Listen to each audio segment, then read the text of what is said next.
back to the home studio, and welcome to this SummerSlam review show special at the Stevie Richards Show, where SummerSlam is no longer the biggest party of the summer, now officially in 2025, with 2 nights of SummerSlam, is the longest party of the summer, and my back knows it, and so does my co-host. His spine might be hurting at this point.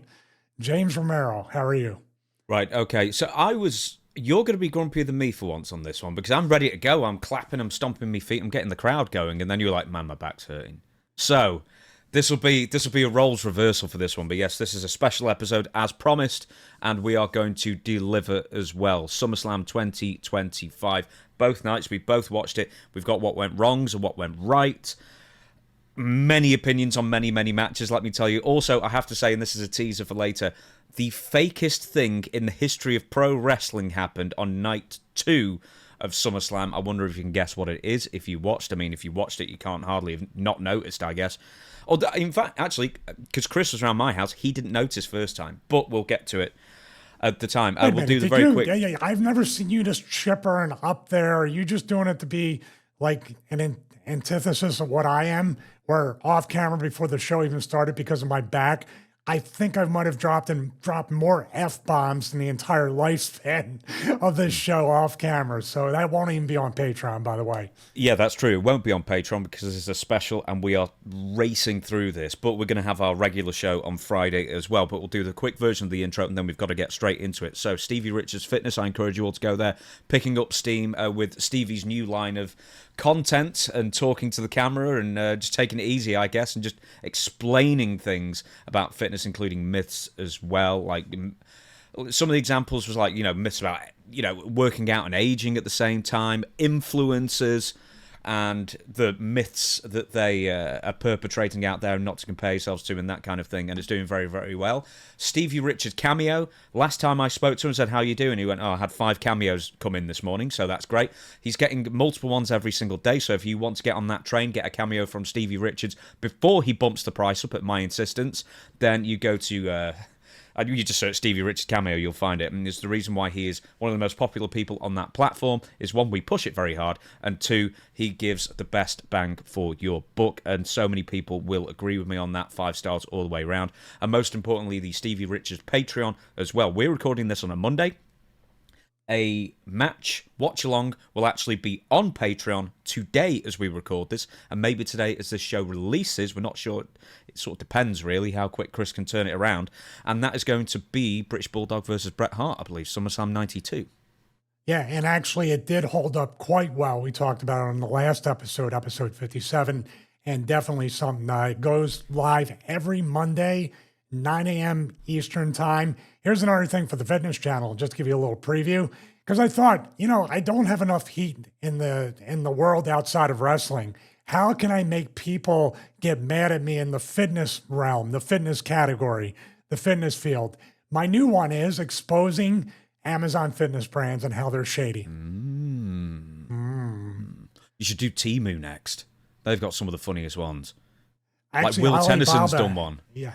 Actually, Alibaba is the fitness Temu. That's where a lot of people go for their counterfeits and stuff like that. And then say, well, this Amazon fitness brand that doesn't have a website, doesn't have an email, doesn't have a phone number, why are they not getting back to me? How can I not reach them for warranty support? So, you kind of get what you pay for sometimes. And Alibaba, if you think you're going to get any kind of customer support buying anything off Temu or Alibaba, then you are a much more optimistic person than me. Without the back injury right now, that's making me salty. Well, it's good. There's some things to be salty about. There's some things to be positive about on these shows. SummerSlam nights 1 and 2, as you very well stated, that was nearly 8 hours, not including the pre-shows, of course, which is something... Hey, at least AEW can get it done all in one night in 8 hours. Well, yeah, I was going to say. I mean, that was like 10 hours, I think, with the pre-show, which had matches. At least the pre-show in WWE doesn't have matches, but I suppose technically if you include the cash-in, there's going to be spoilers in this, by the way, if you've not seen it. If you couldn't figure that one out, the cash-in with Seth Rollins, that's 13 matches over the course of 8 hours. But we're going to get into the biggest news from night 2, and it wasn't any of the matches, it was a return. The return of Brock Lesnar. The Beast Incarnate. Let's get... so there we go. SummerSlam 2025, Night 2. After Cody Rhodes defeated John Cena for the undisputed WWE Championship. A weird name. Because Oh, yeah. I actually wrote this. The Undisputed Championship... It's kind of weird it's called the Undisputed Championship because WWE has 2 world titles. But that being said, Brock Lesnar returned and gave John Cena an F5. Brock Lesnar hasn't appeared on WWE programming since SummerSlam 2023, so a straight 2 years.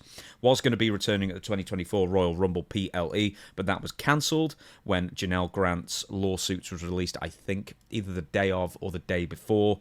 And Brock Lesnar isn't a defendant, but there's a lot to say about that. Bron Breakker ended up taking Brock Lesnar's spot, and because it was so late in the day, Bron Breakker just did all the eliminations that Brock was meant to. So that did wonders for his career, of course. But, okay, Brock Lesnar returning, Stevie. Yeah, this was definitely a shock. And if WWE was looking for shock value, they got it with Brock returning. But with the context, if you look at it from the bigger picture, Brock just coming back, giving Cena an F5 is something. But what I was looking at is, how does this really translate into the Cody Cena thing? And then, of course, Cena and The Rock, is that completely dead? It probably is right now. And then you're starting over and resetting Cena like halfway or more into his retirement year. So I was kind of like, I was wrong about the double turn, but we were right that said Cena has to turn heel at some point, or turn babyface at some point from being a heel and have that feel-good send-off with his retirement tour. But is Brock the right guy? He's coming back strong. And is he going to put Cena over with his first supposed or alleged, we'll use the word alleged a lot in this, I guess, but his alleged return, which should be a strong return where he runs through people. So I think the timing of the return and the person he actually ended up giving an F5 to. Now, if he gave one to Cody, I would say, okay, we have something here and some intrigue. Where does Cena fit in with this, with his history against Brock and his current history against Cody? But it feels like there's a lot of doors being shut, the Cody and Cena thing. And then Brock, out of nowhere, they're going to continue something from years ago. When Brock returned last time, what was post-WrestleMania Miami, and then he literally squashed Cena at that SummerSlam match. Remember that? It was like 22 Germans and just beat him. Yeah, I remember that. I think it was like not elimination, but Extreme Rules when that was still a pay-per-view. Maybe it was that, and he came back. I think it was SummerSlam. I think it was SummerSlam after WrestleMania. I think he came back after a WrestleMania, and then I know like the short match with John Cena was there, but I'm sure Brock Lesnar's first match back was the one where he. Do you remember when he tried to do a clothesline or something like that over the top rope, and he somehow threw himself entirely out of the ring? Yeah, I remember that. But I know for a fact the return was the Raw after WrestleMania in Miami, and that's where it set off that Brock was going to fight Cena, because he did the same exact thing he did at the end of SummerSlam Night 2. Just come in, F5 him out of nowhere. There you go, leading to a match with John Cena at Extreme Rules 2012. Yes, I remember it very well, that one. Then it goes to SummerSlam. Right, okay. There was 7 minutes left in the show when I checked, and I was like, how can there be 7 minutes left in the show? There's got to be something that happens. We're going to talk about Cody and Cena later on.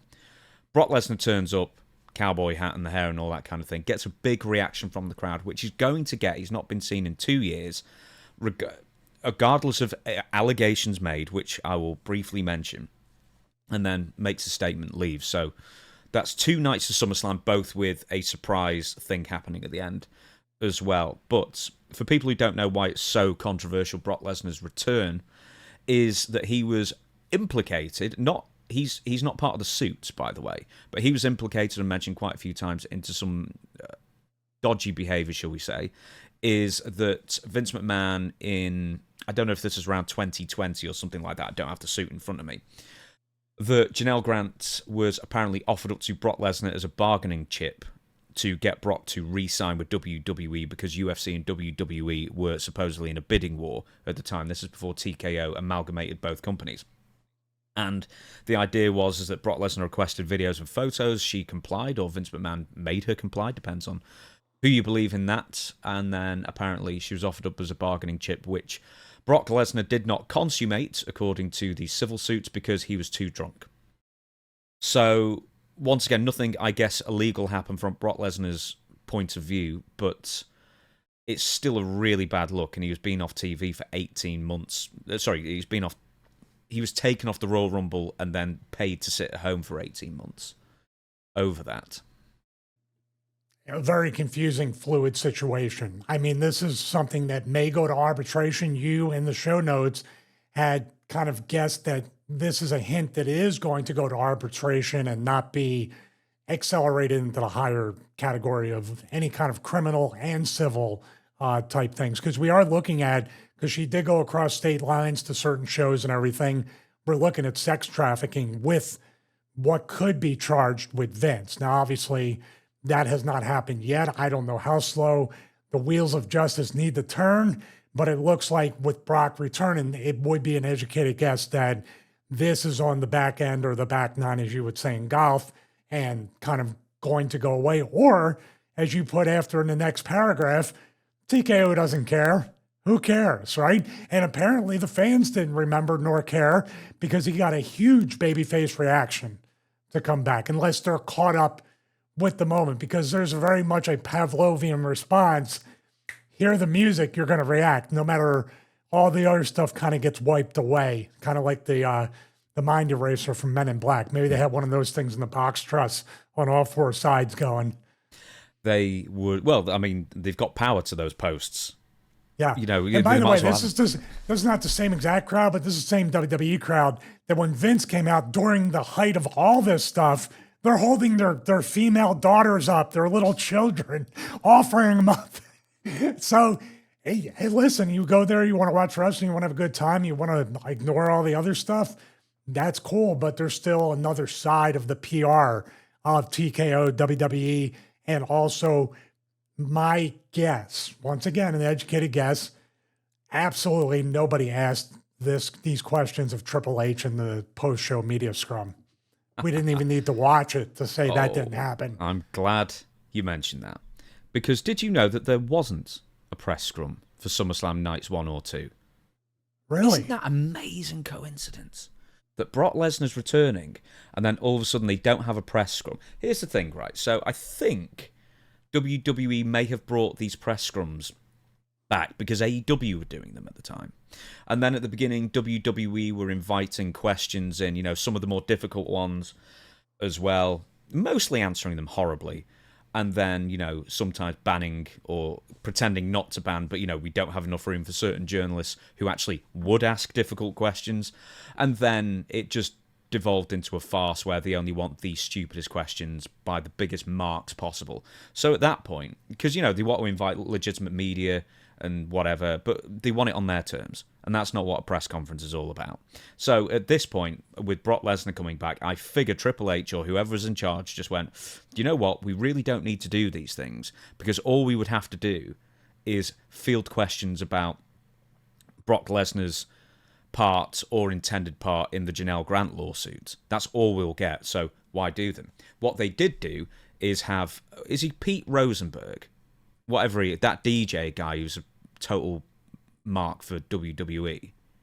I think that's his name. Right, this is the post show kind of out there in the stadium, correct? Yeah, he's one of the WWE bumlickers. Anyway, he was hosting a post show thing, you know, like the same table basically that they do the pre-show. And Triple H at that point said, and I wrote it down vaguely enough, it was incredible to have Brock back.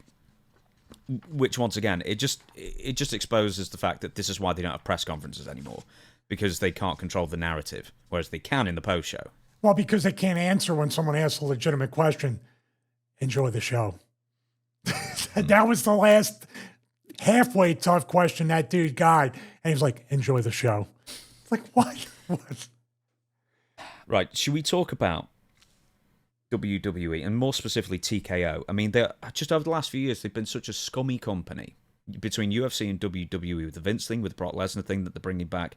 And once again, with the Brock Lesnar thing, he's not Vince in this. He didn't actually do anything apart from, you know, nearly try and cheat on his wife, allegedly, in this lawsuit, or that's what he's accused of. And we don't know, if Janelle was complicit in this or not. Once again, it's a very muddy situation. But on the UFC side, we've got Conor McGregor. He just lost an appeal for sexual assault case against a girl in Ireland, and all his brand deals have been cancelled. Yet he's just been re-entered into the UFC testing pool, and he never got punished for all these infractions. John Jones eventually got stripped of the UFC heavyweight title, but that only became apparent when he wasn't going to defend it after 2 years. And, in that intervening 2 years, and even beforehand, there were tons of failed drug tests and beating up his girlfriend that he's been arrested for, and so many other things as well.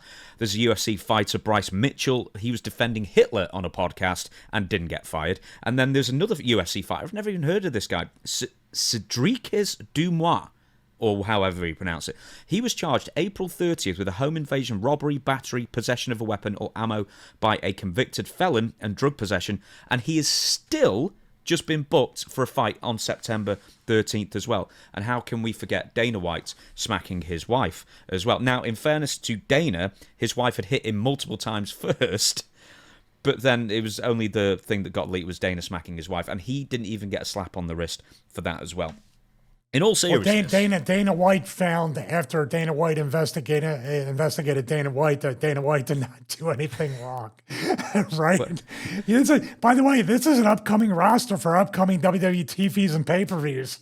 You're going to see all these people eventually do something with WWE, so the TKO can keep on brand, as James would say. In all seriousness, when does Vince McMahon return to WWE? And I'm not saying a creative, I'm saying he's still got some stock in the company. Do you think he's ever going to come back as a TV character? I mean, if they sort out this NDA, the Janelle Grant situation, if he pays her off or civil court, or however it finishes, when it's finished, does Vince McMahon return? Well, I thought the best opportunity, and I think we talked about this during the Hulk Hogan episode, I believe we definitely did, that would have been a little bit of a toe in the water, dipping the toe in the water for Vince and WWE and TKO, if Vince had voiced over the tribute for Hulk Hogan to gauge. That would have been an easy way to gauge the reaction, to see if the outrage, real or fake or somewhere in between, would have been very pronounced. But if you put this guy right back on TV like the day after it settled, or like we're looking at right now, you're like, well, Brock's not Vince, but this is an example of they just don't care. And that's fine. That's their choice. I don't think stockholders are going to ask what's going on with the Brock Lesnar thing. Once again, like you said, he's not implicated on the level or at all like Vince is. And we still have at least a dozen or more NDAs that could come out on Vince after this first one. It could very much be, as I say all the time, a Deshaun Watson type thing, where this one's settled, and then we have these other 10 or 12 or 18 or 19 to go. Logan Paul as well, I forgot, with all his alleged crypto grifts over the years as well, and they completely gloss over that in WWE and promote him as one of the biggest stars there as well. I mean, ultimately, I think this has been the case the last few years. We're just in a post-consequences world. You can do basically whatever you like, and if you're rich and or famous enough, doesn't matter. Yeah, we're on the borderline of oligarchy with all that stuff within the wrestling and the entertainment world, where it's just like, whatever it is, they must be better people than us. After all, I just laugh because it's like, is wrestling now getting back to actually featuring and pushing and shoving down people's throats absolute menaces to society? Because that's the way it's actually come full circle. Because back in the 80s and the 90s, every wrestler was an absolute menace in society and needed to, for some reason it went there, and now it's coming back to kind of pushing the envelope more outside the ring than inside the ring. Not to bring this back to Hulk Hogan as well, but all these people who, not that Hulk Hogan hadn't dragged his own name through the mud, but the guy died obviously a couple of weeks ago. I just get a sense that because Hulk Hogan said some words, more people will still be upset with him than they would be Vince McMahon. Do you know what I mean? Is that just me thinking that? Yeah, it's weird too, because you could say, well, one person's at one level, one person's at another, but Hogan and Vince are at the same exact level and almost with the same amount of controversy in different ways. But it's so weird how there's certain people that will always be, because people say, well, Vince gave me my childhood with Hulk Hogan, Randy Savage. He was the facilitator of my childhood memories and all the other stuff. And also well, not now, maybe allegedly, who the hell knows, but he's creating my entertainment so I can let all those things pass. Hulk Hogan, you're old and washed up. Vince still has some use for the fans.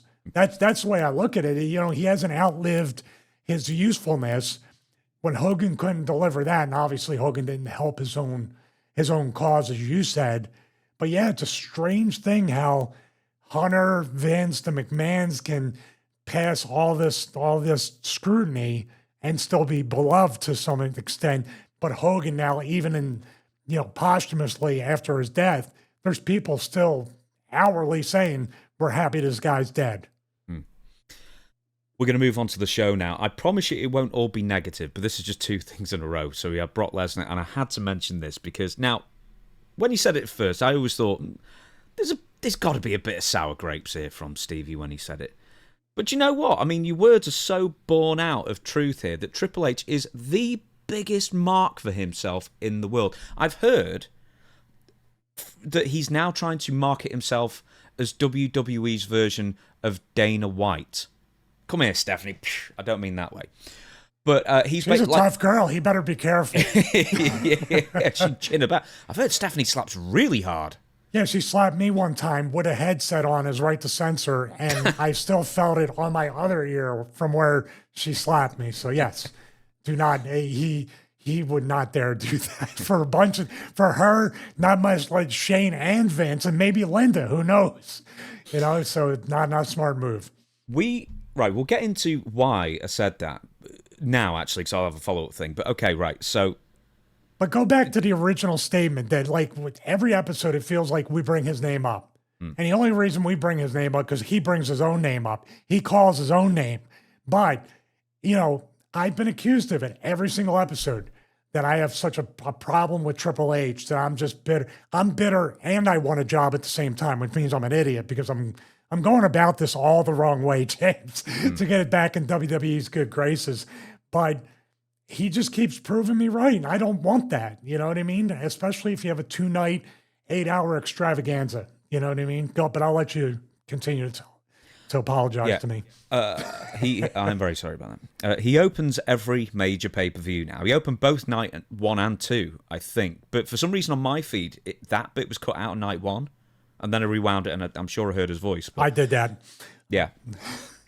He is the star of his own reality series, which you described last week as a total vanity project for Triple H.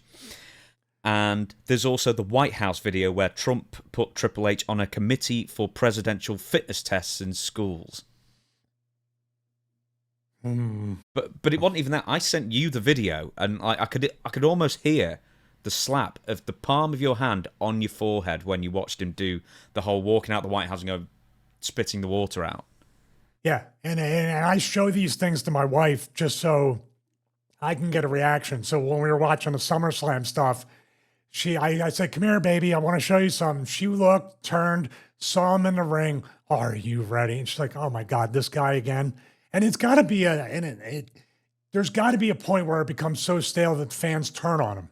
It's like too much. But yeah, the White House thing was funny. The fitness thing, we can talk about allegedly our stuff, but I would not take health and wellness and fitness advice unless I was in certain circles of Florida from that dude. He's a bodybuilder. He wasn't an athlete. Yeah. Bodybuilders are among the least healthy people in the world. I mean, with all the alleged stuff they've shoved in their bodies over the decades to the point that their head has changed shape. But he also had a major heart attack at 50. I wouldn't take fitness advice from him at all. Well, maybe that's a way to prevent people from being on Medicare and stuff in their later years. Have Hunter do that. But all kidding aside, that's true. Like, you have different people within the health and fitness world. Arnold back in the day was one thing because he was a major movie star. It was a lot more mainstream. But this feels very much. You want to talk about Nepo hires? This is through Linda McMahon. Hunter is getting these opportunities, and Trump better be careful too, and Hunter better be careful because Which side? Trump is aligned with Vince. Hunter's aligned with Trump. There's all these different things. And people have said, well, you're on this side, you're on that side. No, I'm on the side of, if I'm a businessman, much like we are here, is to make a product and a show that everybody, no matter what belief outside of all of this stuff that doesn't even matter, can enjoy the show. That's what I mean. And they're lucky they haven't alienated a bigger portion of the audience with this kind of cross-pollination. I've got a theory. Do you think that Triple H, or more specifically Paul Levesque, is trying to make himself indispensable to WWE, and even, like, you know, on screen as well as off screen? Because we've all heard theories, we've probably talked about it before as well, that there could be a power play between The Rock and Triple H and anybody else, because everybody at that level is always, you know, they're never going to agree 100%. And we all had theories that Triple H's creative was being usurped by The Rock's power. I'm wondering in 2025, is this Triple H's way of making himself so completely indispensable that WWE feel like they have to rely on him even more than they do now? It's funny you mention that. We just got an email overnight from one of our audience members, Mark Edwards, who laid that exact scenario out. That basically, because I get lots of emails about these different theories on everything that's going on, and he basically said, do you think this is all on some level, Ari Emanuel, TKO, et cetera, all the damage control, broken storylines, and so on, that this is an effort to protect Triple H's job with forced notoriety? Not a bad theory. You know, if you're out there and you're everywhere, and it's kind of like what I did on a much lower level. If I go to developmental, if I work house shows, if I help train, if I do a little bit of coaching and then wrestle to put people over, like if we can't fire them, we got them doing 7 different things. It's kind of the same thing on a much, much larger level. But I go back to what I said last episode. Dude, you have a bad heart. How much more can you take and how much more stress can you put on yourself? So, and he just keeps going. And that White House thing was a press conference, I think just a couple of days before SummerSlam, or, I mean, somewhere you got to fly down, fly right back to get back to, you know, back to work. That's a lot of miles and a lot of stress on your body. There's a lot of DVT as well. With DVT? All that flying, yeah, deep vein thrombosis. Yeah, I mean, God forbid, man. I mean, that's a scary thought too. A potential blood clot, especially with the heart issues and the altitude and all that stuff, can really be an issue.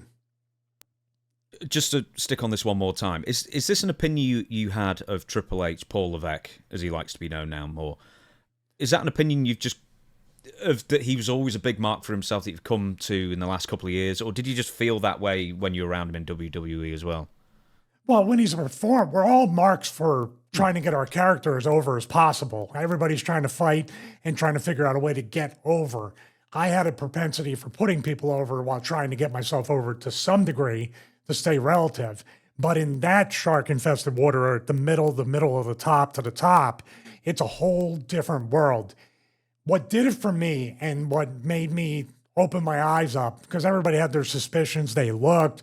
He was with Stephanie, obviously he's favored.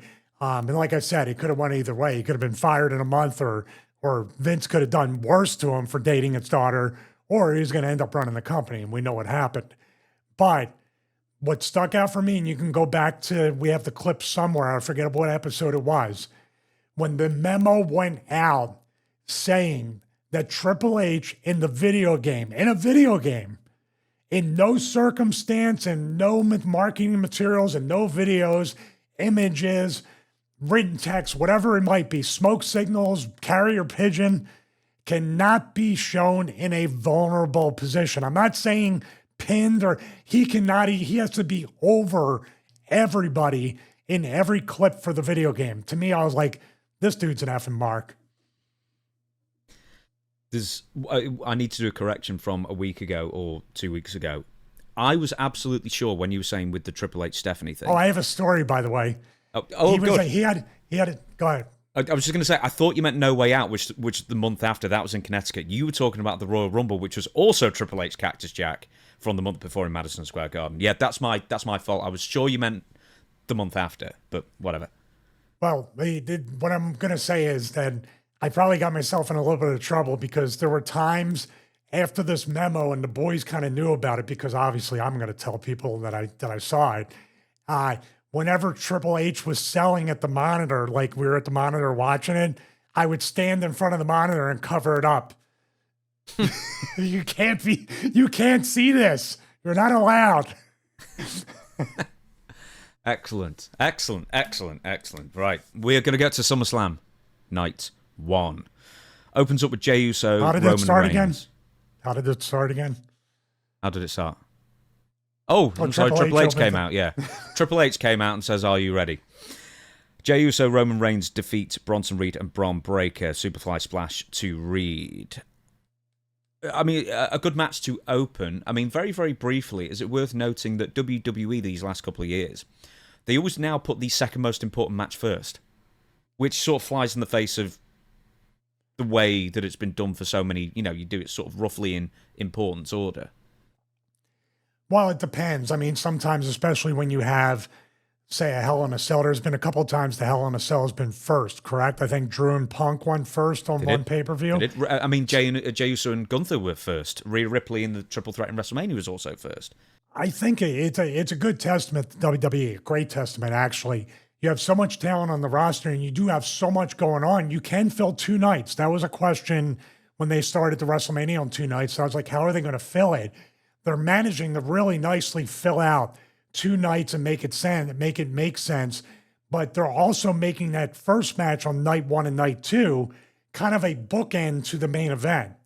So that it's kind of like a double main event type thing. But instead of having the first one, say, middle of the card, and then the other one after the breather or the popcorn match, they're putting it first. I can't say that I don't,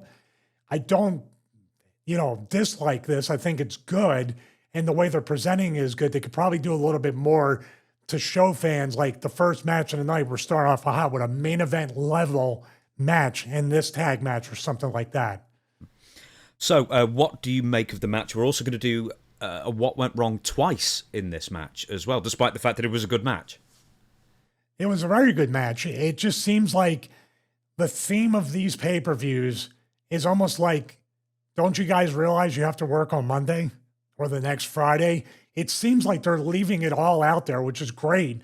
But then again, there's a lot of stuff that can go wrong. And in this match, 2 things went wrong. One could have went really wrong, and you could have lost Roman Reigns for a year or maybe forever if he landed wrong. And then the Bron Breakker potential injury, which was really ugly. Like I said, the real injuries don't look like much, but I know, like, with that injury, it's like, oh, that's like, I have a good analogy for that one that everybody has experienced, and his was kind of 100 times worse than that. Right then, so shall we get to Roman Reigns first then? Because I said to you beforehand, should we keep this in the format or should we get rid of it? And you went, no, we've got to keep it in. I've got something to say about this. So I'm looking forward to this. So with Roman Reigns, to tee up for everybody, he did a dive over the ropes to the floor onto Bron Breakker and Bronson Reed, and it didn't quite go according to plan and could have gone really, really wrong as well. So, Stevie, over to you. What went wrong? Well, thank you, James. This is going to serve as more of, obviously, you're going to see what went wrong with this, and you're going to know exactly why it went wrong and whose fault it is that it went wrong. But it's going to be more like a PSA for potential wrestlers or current wrestlers out there, because this business is based on one word, or should be based on one word, and that's trust. If you don't have the trust of your opponent, and you can't trust your opponent, in this case, to be able to catch you, then you've really violated one of the foundational tenets of wrestling, if not the foundational tenet of wrestling. So let's take a look here, and we're going to play it in real time as Roman goes for a very impressive dive right here. And you can see what went I can't even say what went wrong right away. Super impressive. I mean, he is super athletic to be able to do this. Look at that height. The camera angle, I have to say, is amazing too. Shooting it from the floor up, you can see with the cage in the back, the stadium right here, he's up there. He's up there, and he's very athletic. But you can see here as we go slow motion, What do you see right there, James? I mean, it's pretty obvious. Overshooting, basically. And thank God you can see right here, if Roman Reigns didn't turn himself, and even turn himself, you're landing on a very taut, tight mat. That's not a cushion, not a mattress, not anything like that. That is like hitting the floor. Like old amateur wrestling mats, which are not, like they have no give. So what went wrong is these two guys. These two guys right here, I don't know what it is with WWE and even AEW and TNA with catching people, or the problem with not catching people more accurately. Why is it? And this is a thing that I learned in wrestling school before I even like had my first match, just to put it in the back of my mind. And it was reinforced over and over again that when you're going to catch somebody, create more distance because it's easier to step up into them. That in this case, how many times, James, you've seen people that they're too close in and the person crashes and burns? Almost 100% of the time. Do you think there's a thing where they just couldn't believe how much distance Roman got? Because that's an unbelievable jump he did. I honestly didn't think he had it in him to go that far. Yeah, but he has done it before. Here's what I'm saying. They're positioned right here. And obviously he's shot over that way. If they were just back here and stepped towards it, it's almost like taking a crossbody and running into it, and even you wouldn't jump into it on the outside. But my God, this dude, like this part of the mat here, this and this, it's just like this part with the rug. You might as well just land on the part with the rug because it's not cushioning anything on that fall. He could have, I know something about it. Look, I got the TENS unit on. He could have really, really got a stinger on his lower back, on his tailbone. He could have sciatica for weeks or months from just the better bump. Because the worst part would be, what if coming down, look at this. What if it went that way and he just pogo sticked, or he landed sideways and then your neck's broken and you're out? And this guy right now is like at a point where it's very important to get the momentum to go back, hopefully, to the main event. Right now, he's working different stuff. He's kind of out in the desert push-wise, teaming up with Jay against, Seth and all these people. And it's something that, by the way, nobody would have remembered this spot as a moment by the end of the weekend, except for the fact this went wrong. And if he got hurt, it would have been remembered for all the wrong reasons. So this is just, I'm going to come back to me full screen. This is a PSA for any potential wrestler, any current wrestler, anybody that thinks they know what they're doing. And trust me, these two guys here are still extremely green. So I don't fault them for it, but you can't leave anything to chance, especially with one of your top guys who had, a 3+ year run as champion, and like was one of the most over guys carrying the company through the COVID era and beyond, back when people came back into the crowd. And the highest paid as well. The highest paid. He should be the highest paid for all the work he put in, but yeah, you would be paying him to sit at home with a neck surgery and be off TV for over a year with this. And this is just, and I know what they did. Right here, Bron Breaker's kind of reaching out, doing the squeeze maybe. And right there, if Bron Breaker or Bronson Reed turn over, yeah, are you okay? Right there. Because they know. And I know the face too, like the grimace. Like when you completely miss somebody, see if we can see Bron Breaker's face. He's like, oh, that's not selling the dive. That is, oh my God, I hope he's okay. I screwed up. That's like you're really now nervous, like hoping he's okay, but you screwed up. And hopefully you're going to hear it when you get back there. He'd probably be like, man, it's okay. Just next time, please catch me. But there's got to be somebody that's going to read the riot act to both of these guys and say, that's our highest paid guy. That's a top star. You need to catch him. And somebody needs to know better to be back here and step up rather than, whoa, got to catch him, and nobody's going to land right. Either he's going to get hurt, you're going to get hurt, or everybody's going to get hurt. If you scrub through the video a bit further, I think we've got one other angle of this.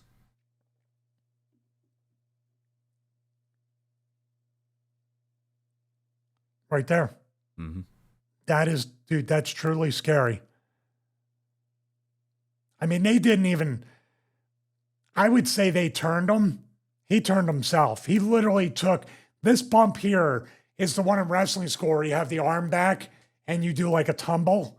That's what he's doing. This is from like week 1 or 2 of wrestling school after you start taking bumps, that little turn. But that's a hard bump on the outside for him.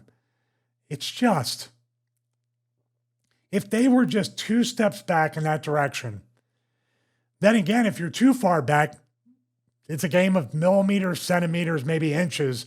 If you're too far back and you step up and he lands low, you could literally break your ankles, you could twist your knee, you could blow your knee out. It's just one of those things that did this match need it. This match for an opening match on night, even though it's night 2, had so much outside work where he potentially got hurt. And dare I say, Bron Breakker did get hurt going to the outside on the opening match of a pay-per-view. Just to reiterate as well, I think it was Bron and Bronson who tried to put CM Punk through the table at the Saudi Arabia show, and they completely got the timing messed up as well. So, more reps as a team, maybe. Would it be fair to say? Well, it's not even a team, like I said in that one. If they just looked at each other, like the Shield did it all the time. 1, 2, 3, go, get them up, boom. That's all it takes. And we have people like these guys are waiting for Roman Reigns. We have, what was the air dive? It was Jay, where they kept the camera. I don't know who's directing these shows and pay-per-views. There's no close-up camera cuts of, say, Jey Uso getting ready to dive, then cutting behind Bronson Reed and Bron Breakker to do. They are leaving what was it, the girls' match we did, what went wrong? They're just waiting forever for the girl to dive on them, and it still turned out to be a short dive that didn't look right. Next up, Bron Breakker. What went wrong? So, it wasn't really obvious on the broadcast, but it seems that Bron Breakker seems to have received some sort of leg injury also from the same match, the opener of Night 1, SummerSlam 2025, because he also appeared at the end of the show in some sort of leg brace, knee brace kind of thing. And also, I think, as of yesterday, so this would have been Night 2, he also turned up to a photo op with fans, also with his leg strapped up. So, Stevie, I've no idea where this happened. Do you believe this is where the injury happened? And what went wrong? Yeah, I do. I do definitely believe, and this is where everybody out there, including yourself and myself and anybody who's ever done this, understands it all, although you didn't jump off the apron to try to dive on somebody and do this. Have you ever, hit your knee on a coffee table? Mm-hmm. Have you ever hit your knee on the desk? Have you ever hit, I did it the other day at my in-laws. Dark bedroom, went into the bathroom to grab something from my mother and father-in-law, came through the bedroom, didn't realize the bottom post of the box for, the frame of the bed, knee went right into it. And I was limping around for a good 5 minutes. This is a very, very aggravated version of that. And basically, when he dives off, you can see that knee hits there. Now, obviously, this is where WWE, I think, is really hurt. WWE didn't include that in any of the highlights, and they included the Roman Reigns dive and everything else, which is really strange. So as he dives off, look at that knee right there. See how the knee goes right into the table, right into the corner. He could have broke his kneecap, blown out whatever ligaments around that kneecap, but it's literally right there. See where the knee pad's touching? That's as easy as what it is. And I know he was hurt because I've been hurt. You've been hurt, right? What's the first thing you do if you're grabbing the body part? Don't you throw your fist down and hit something and go, damn it. So that's where he's at right now. Watch him right here. With Paul. See how he throws his fist down? He knows I'm hurt. And all he's seeing right there and feeling right there is I got a huge push. I have an opportunity. I'm in a main event angle, and now I'm hurt. And you know what? It's totally unnecessary. Why did you need to do this? I have a question because I can't quite remember, and that's an indicator too. There was so much going on. I don't remember what order. Was this before or after Roman speared him through the barrier? I don't. Can you see the barrier in the video? Yeah, this is before the barrier. Yeah, because the barrier's right here. Is that where he speared him through towards the crowd, right? Yeah, yeah. Because he came around like this and speared him. Yeah, he was doing a lot of running in that as well. I mean, I'm a huge Bron Breakker fan. I mean, he's in a few years, he's got to be the face of the company. Not if he keeps doing this. Yeah. Not if he keeps blowing his knee out or breaking his kneecap. Because look, he's bracing himself to maybe take a better bump. You know what I mean? Like he'd be better off landing on his feet and taking look like he hit his chest and his face against the table. But that corner of the table, everybody smacked their knee on the corner of a table, but nobody was jumping off the apron and diving about 6 feet to do it. So I hope he's okay. But that little fist down on the table tells me my knees, as Davey Boy said to Brett on the opening lockup, I think he said something similar. Fightful Select provided an update on Breakker's status using a reader's in-person report as the source. According to the Fightful Select reader, they attended an in-person event with Breakker, who was about an hour later and was limping into the area. The source went on to say that Breakker was given a chair and that his knee seemed a bit swollen. Fightful also noted that the source confirmed he was going to be evaluated, but nothing more was provided beyond that. So, I mean, hopefully, but I mean, if it's a bit of a torn meniscus, I mean, that might be 6 weeks out, 8 weeks out, that kind of thing. But, I mean, he did walk down to the ring, even though his leg was strapped up, I think, at the end of the match, but he didn't get involved in any physicality. So, who knows? He'll be evaluated. It'll probably be announced, I guess, on Raw tonight as we record this. But, yeah, he could find himself out for a few weeks. Or if it's something more serious, he could find himself out for a year, which would be a huge blow to Raw as well as himself, personally. For really what you're looking at is a transition spot. This was not a major, even though no spot should result in injury where you're out anywhere from 6 weeks up to a year, depending upon what it is. I'm sure as we're recording this, hopefully he's getting an MRI on the knees, getting tests done, or maybe he did that night. He went to the hospital and got everything done, and we'll have some word maybe by the end of the show. But yeah, I mean, this is something that when he hit that fist, it's like, your entire career flashes before your eyes, and the entire lost push, money, opportunity, and your spot, it just passes through your face or through your mind like instantly. And, fortunately in this day and age, like we're going to get to the Gunther stuff, it seems like WWE is more willing to keep you relevant, hopefully, with vignettes and the road to recovery for him, like they didn't do with Charlotte. Do a road to recovery. If WWE Unreal is going to be a thing, start following them around, kind of like the UFC, kind of like Road to the Pay-Per-View vlog, showing people. They did a great job with those, yeah. But why can't we get a weekly update on his rehab and fill in the other 5 to 6 days a week of WWE TV rather than he's back? Okay, he's back. What happened before he came back? Hey, do you remember when Triple H, back to Triple H again, was the most popular in his entire career?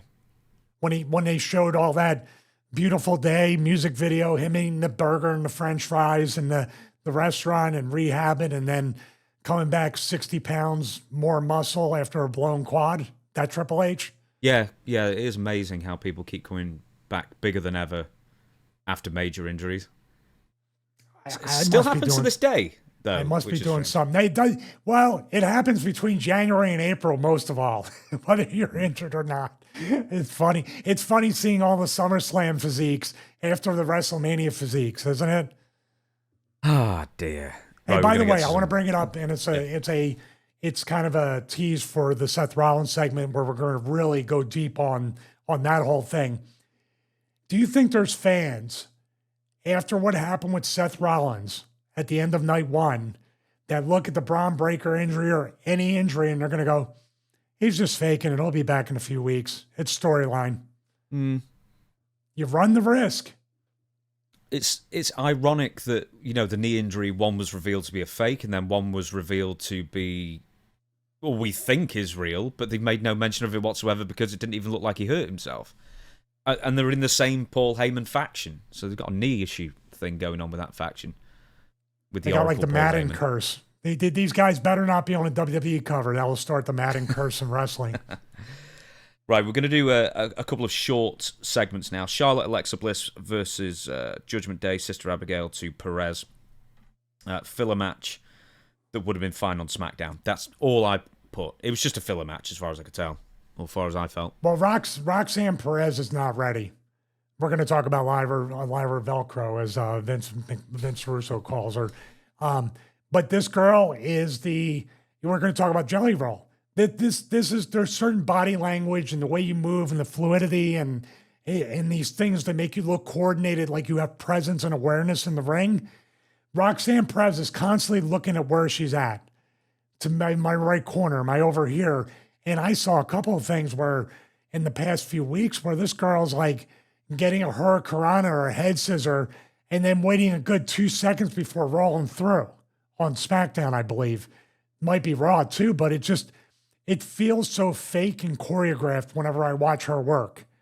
And the girls can be that way because they need to be in the exact spot where they want to be. Like I said before, there's 4 corners. But everybody just sees it has to be that corner. And when she works, it's like she's there too soon. And then when she finally gets it and gets good, guess what'll happen? They'll stop pushing her.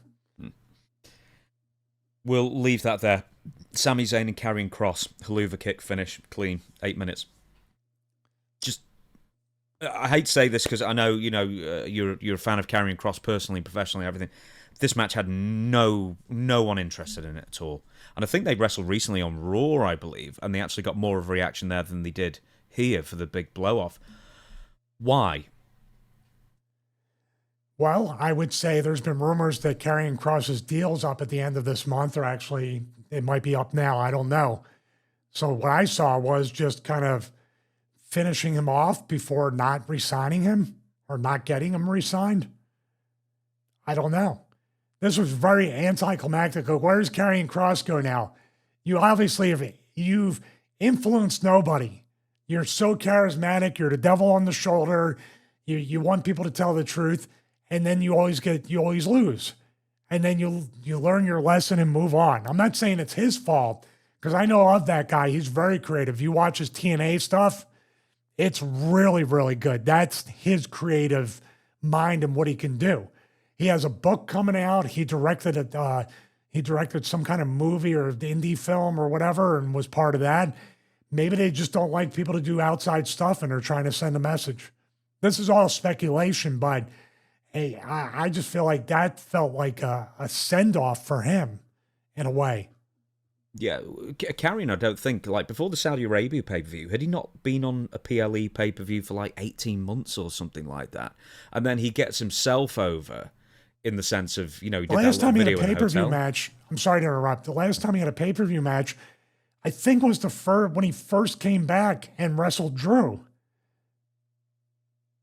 He had an was angle at with WrestleMania with AJ Styles, but he didn't wrestle on that. But the first time he had a pay-per-view match, it was on that Saudi Arabia Night of Champions, I think, where I think he lost. I'm not sure he's won a pay-per-view match. I'm talking about before that. It was like when he first came back with the hair, I believe, because he attacked Drew on SmackDown. Remember that? God, that was a long time ago. That was almost 2 years ago. It was like 18 months, something like that, or a little bit more. Because then they put him with Ellering and the AOP guys for a while. But when he first came back, it was him and Scarlett, and he attacked Drew. I'm looking through here. So, Extreme Rules 2022, Karrion Kross defeats Drew McIntyre 10 minutes. Good memory. Yes, not today, CT. Ha ha. And then he does Royal Rumble. He does the SummerSlam Battle Royal. Oh, God, I've been there. Yeah, and then he does the Royal Rumble again. This is the sum total of his pay-per-views. So 22-22, 23-23, and he's just Battle Royals for them. 24 is the Royal Rumble, And then he's once again in a 6-man tag team match at WrestleMania 24. And then it would take him something like 15 months to get back on pay-per-view Night of Champions. And he would lose to Sami Zayn there, as well as SummerSlam 2025 then. So just from you looking at that now, are you just thinking, is it punishment for getting himself over? I mean, because it's got him some pay-per-view, PLE matches. But is this sort of their way of punishing him? Or punishing the fans for daring to cheer somebody that they didn't plan on doing anything with? Well, that's all. These things can all be true on top of the fact I believe they book according to budget. You just mentioned Roman Reigns is the highest paid guy. Mm-hmm. I can't doubt that Drew McIntyre is paid well. I know that Logan Paul is the celebrity part of that. Karrion Kross might not be making enough money to matter. He might be making enough money to maybe stay there, be a good hand, put other people over, cut the occasional promo. But yeah, the Zack Ryder blueprint is in full effect right here.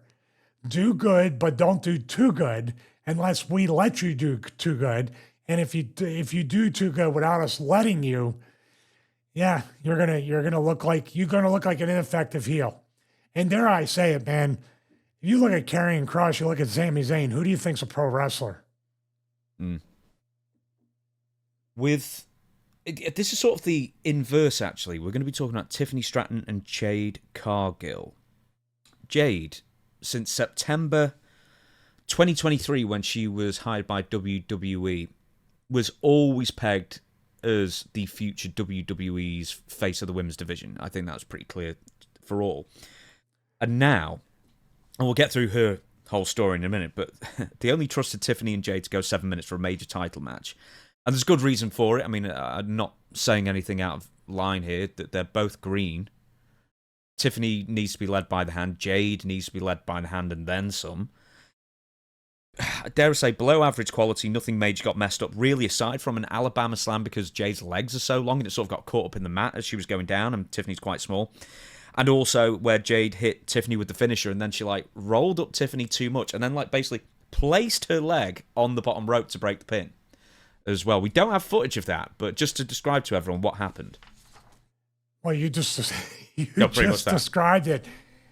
I looked at this before it even happened and I said, who in the world is going to lead this match? Who's going to call this match? Well, this is an example of what I talked about before when I was in NXT and I was coaching, and they wanted the agent to give every single move. And of course, if you watch WWE Unreal, even Seth Rollins and CM Punk on the Netflix, the initial Netflix episode in the main event, you got Chris Parks calling the moves and telling them what to do. So nobody leads anybody. The gorilla position leads the referee to lead the match. So that's probably the only reason they both came out of it without injuries, because they had to listen. But I could tell when they're waiting for the next set of instructions, the next move, the next place to go, they're just communicating too much with the referee. I just noticed that. And happy feet, I call them Hot Wheels feet, back up, run, do all that stuff. And then, of course, the Alabama Slam, now they rehearse everything. I assume they rehearsed this and you said, well, you're either going to grab me by the calves and I'm going to hit weird, or you're going to grab me up by the hamstrings so at least I can take a back bump, but then your legs are going to be underneath her arms. In other words, the move shouldn't even have been done. You have somebody that tall. This is what I think, where it's like video game wrestling, where everybody seems to work the same size. But in real life, you really have to literally measure the person up that you're working and saying what works, what doesn't work, what's dangerous, what's going to look like crap and be dangerous.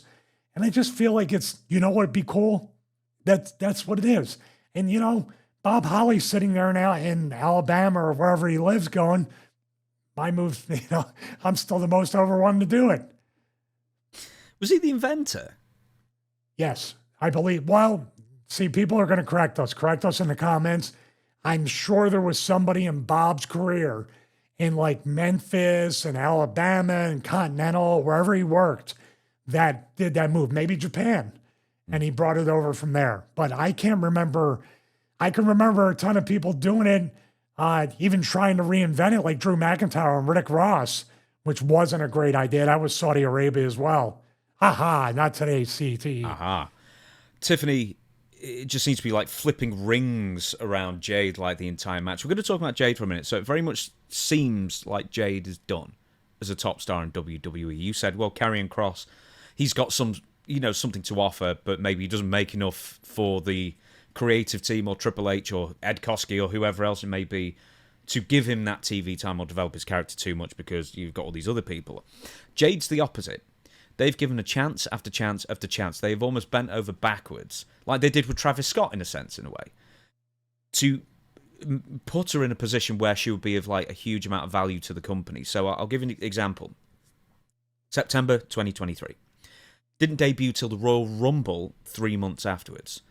So they gave her as much time as they could reasonably do to train her up even more. Because AEW, when she was the TBS champion, I think it's TNT or TBS, but I think she's TBS, that's the women's one. She did nothing but squash matches until she lost in a final match and then went to WWE. So she went to the Royal Rumble 2024, barely was in there at all, and then they put her in a tag team with Bianca Belair. So she'd only do half of the work, basically, be in the ring, see how it's all happening, then come in for the finish kind of thing and be the hero. Then she was removed from TV by Naomi, backstage attack. She was off TV for months and months and months afterwards to give her more time to train. And then she comes back and she's still not improved. I mean, at some point, they even changed the way she worked, so she was a singles again. But then in the last few major matches she's had, she's always been the one selling for 90% of the time instead of doing all the big power moves and just doing the Goldberg thing. Why do you think that? Well, I would say that the tag team, when they put her and Bianca together, that was already a loss in confidence that she could carry something on her own. And then there was rumors that there was some kind of infighting or they weren't getting along, her and Bianca as tag champs, remember? Yeah, They and took the also with belts Shayna Baszler as well, they had a backstage confrontation where Jade said that Shayna couldn't work. Well, Jade would know a lot about that, I guess. So, but it's just weird that this is the WWE and actually pro wrestling's way of start them way up here. And then sometimes even if they do translate, they start to make the downward trajectory. But in this case, she's never going to recapture that superstar kind of like, what would I call it as in the NFL? You have a person making a major signing with, say, the Cowboys, the Eagles, or whatever. They come out of the SUV. They have everything there. She looked like a star. I would say they should have probably still had her doing squash matches and building up and being a special attraction before they started to throw her in the deep water. They threw her in the deep water almost right away. And that September to January with the Rumble was a great build. I wouldn't say that they were like, we don't know if she's going to make it. I think they were really trying to say, this is our female Goldberg, and we're going to make it happen. But maybe personality traits and conflicts, that can also destroy your push. So whether she was improving or not, that backstage stuff, especially if Bianca Belair is probably like I said before, her and people like Piper Niven could probably like hang with the guys and make it look real that they could beat up a dude. And then you have Jade Cargill just kind of get inserted into this. Then this is just my guess. They're looking at you, Bianca Belair. You're an incredible worker. You're the same physique as Jade Cargill, but you can work and do athletic things. We're going to team you both up and see if you can bring her up to your level. Where Bianca's already saying, my God, you have her coming out of the SUV. You're giving her superstar treatment. She's gotten a bigger push than I could ever hope to get in this company at this point. And now you're asking me to kind of train her to be my replacement? And that could, good, bad, or whatever, can foster a lot of resentment. And then Jade can be excited about her push, happy about her push, and come off as arrogant. And then tell Shayna Baszler, you can't work. You're kind of asking for it at that point, especially, Shayna Baszler can't work, but you know what she can do? Shoot. So you probably shouldn't say that. So that's kind of, maybe it's death by 1,000 paper cuts. And this was a part to say you only have a set. Listen, if they wanted to completely sabotage her and release her or send her to NXT or TNA, they would have gave him a 27-minute match. That would have been on par with the Unforgiven match. End this now. So, and Tiffany too. Tiffany, this is like two girls, because we talk about the Charlotte thing with WWE Unreal. They've booked her 50-50, and Tiffany at this point is literally nothing special either. So it's just WWE's booking. But do you think Jade is kind of on a downward trajectory and on her way out, maybe, if the experiment is over? Well, that's an interesting thing. How many years would they have signed her for? Because if it was September 2023, did they sign her to a 2-year contract? Probably not. Probably a 3-year. 3 to 5 is the usual. If they really, usually a 3 starts you out. And then if you want to re-sign for I have no doubt Roman Reigns, Drew, all these people they believe in, 5-year deal minimum. Right. Why did WWE... ECW is the perfect example of how to do it right. Work around people's limitations. Even WCW did it with Goldberg specifically. Work around the person's limitations, make them seem like a star. Why did WWE refuse to do this? And this is something they've always seemed to have done, is that they don't focus on what makes somebody a good performer or a draw. They want you to do the exact same match as everybody else, work longer and blah, blah, blah. Jade could have done the same thing she was doing in AEW, 2-minute matches, and she was never not over in AEW. Well, I would say this. Jade Cargill could have a lot of people in the back that believe in her, that are pushing for her, advocating for her.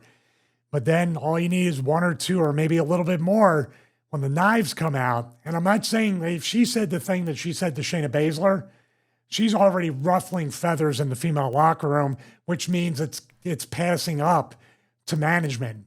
So my whole thing is, I've said this before, okay, well, put her in NXT, put her in TNA, test her attitude. See, by not going to the main roster right away, how she feels about that. Because guess what's going to happen?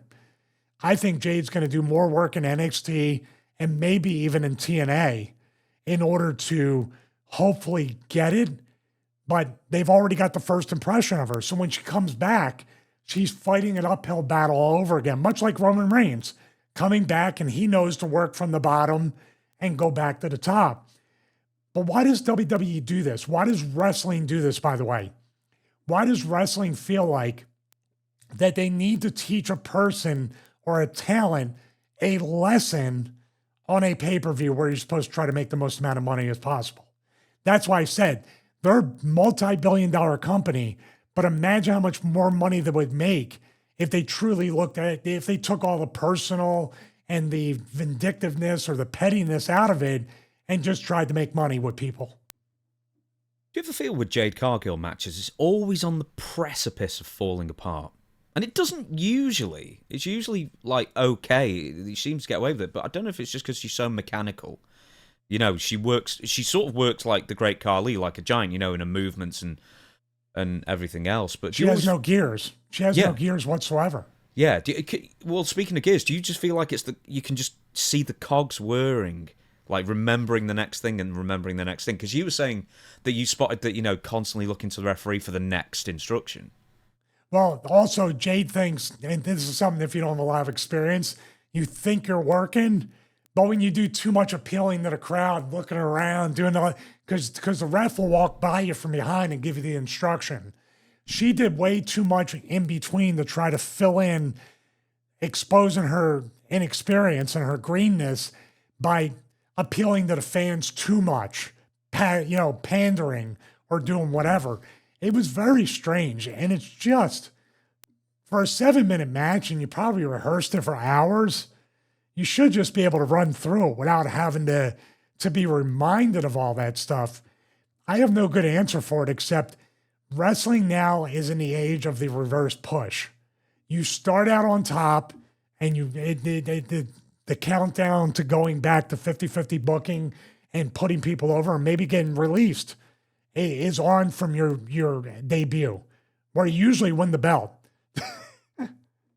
Well, Jade never did that. In fact, that's what I was going to say, is that, Jade was being pushed as, once again, not only the face, but the next champion of WWE in the long term. She was going to be the woman.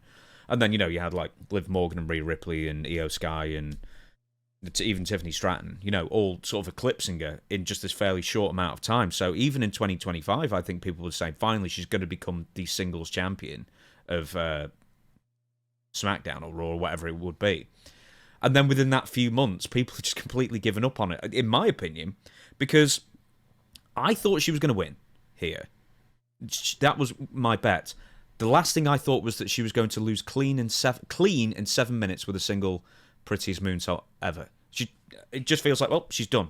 She's back to the bottom now, or back in the mid card, kind of like Charlotte, who's also mired in the mid card. But I don't see Jade coming back anytime soon. She might even just be a special attraction occasionally, give her more time to rehearse matches. This is the blueprint. It's the simplest blueprint, and it proved to be successful. And I don't know how many times I've mentioned this. Jade Cargill needed to do the Diesel blueprint. Mm-hmm. She needed to come into WWE as maybe Liv Morgan's bodyguard or anybody, or the entire Judgment Day's bodyguard, and then turn on them, or they turn on her. Whatever I'm just thinking out loud. But that way she can watch and learn. How many times has Kevin Nash said, when I did that, that's when I learned. When I watched Shawn and everybody else and got to do my one piece of physicality when it meant something. He goes, I learned the most when I was watching Shawn and I was a part of the act out there for promos. Then he started to say something here and there. Then they teamed up and they both equally had something on, and then they worked each other at that infamous In Your House where he took Mad Dog Vachon's leg and tried to use it on Shawn. That's all that's back when WWE, I believe, when Vince and Pat, they called it the book, because Vince had a book that he wrote in everything for the upcoming year. They really did write a year in advance. And that's like, why not follow that blueprint? Triple H should know better than anybody else. Shawn Michaels, the whole clique. He was right there as all that was developing, and Kevin Nash was being developed into a world champion. Okay, next match, and one of the most promoted matches, one with the most intrigue, I guess. It was the celebrity match, and it was Drew McIntyre and Logan Paul versus Randy Orton and Jelly Roll, who I'd assumed was a hip-hop artist, but he's a country artist. It's just all the tattoos on his face, I guess. But anyway, that being said, this was Jelly Roll's first ever match. He's been training for it many, many weeks. And one other thing, it should be said, he lost 200 pounds to get in shape. Well, in shape for this match, I guess. Said he hasn't weighed what he weighed, which was 299 pounds going in, since he was in 6th grade. So when he was like, 12, 13? Yeah, that would be about right. Did he say how he lost the weight? And if it was dangerous, he didn't have much time to lose that much weight. I guess he was sort of on the way to losing some of the weight first, but yeah, being at the performance center every day, and who knows, probably having those Mounjaro injections and watching his weight and watching his diet a bit more. Oh, do you think he might have gotten some of those Ozempic to lose weight a little quicker? Yeah, probably. Because it dropped off pretty damn quick. Yeah, conjecture, but I figure everyone does it now. Not us. No. I'm not fat enough, I'd have them. Well, your name Jelly Roll, you're kind of killing your gimmick if you're under 300 pounds, too, at the same time. So, fans were very much on Jelly Roll's side. He's only taken... he was so green in this, and we're actually going to, with Stevie, we're going to see some of like the hallmarks of an incredibly green wrestler. So, with that being said, over to you, Stevie. What went wrong/right, I guess, in this match? Well, I don't think a whole lot went wrong. I think Jelly Roll would have been anybody. If I stepped back in the ring after years of not being a full-time wrestler, I'm sure there'd be some stuff I would be kind of parrying or not quite opening myself up and being comfortable. The bumping and feeding wouldn't quite be there. I would need time to condition myself.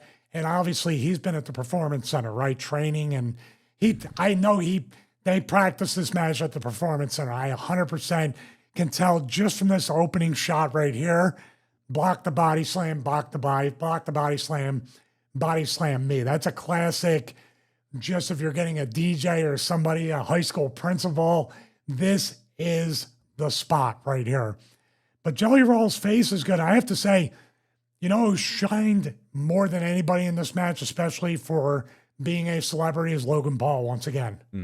Logan Paul gets it. He might be a horrible person. He might have all this crypto stuff going on and everything else, but he gets the business. And really, his timing and the way he carries himself and the moves he can do, it's better than a lot of the full roster members and people that are full-time wrestlers. Logan Paul basically body slammed himself right there.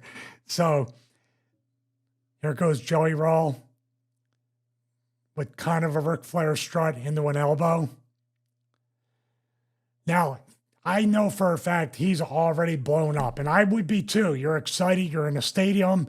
You're working.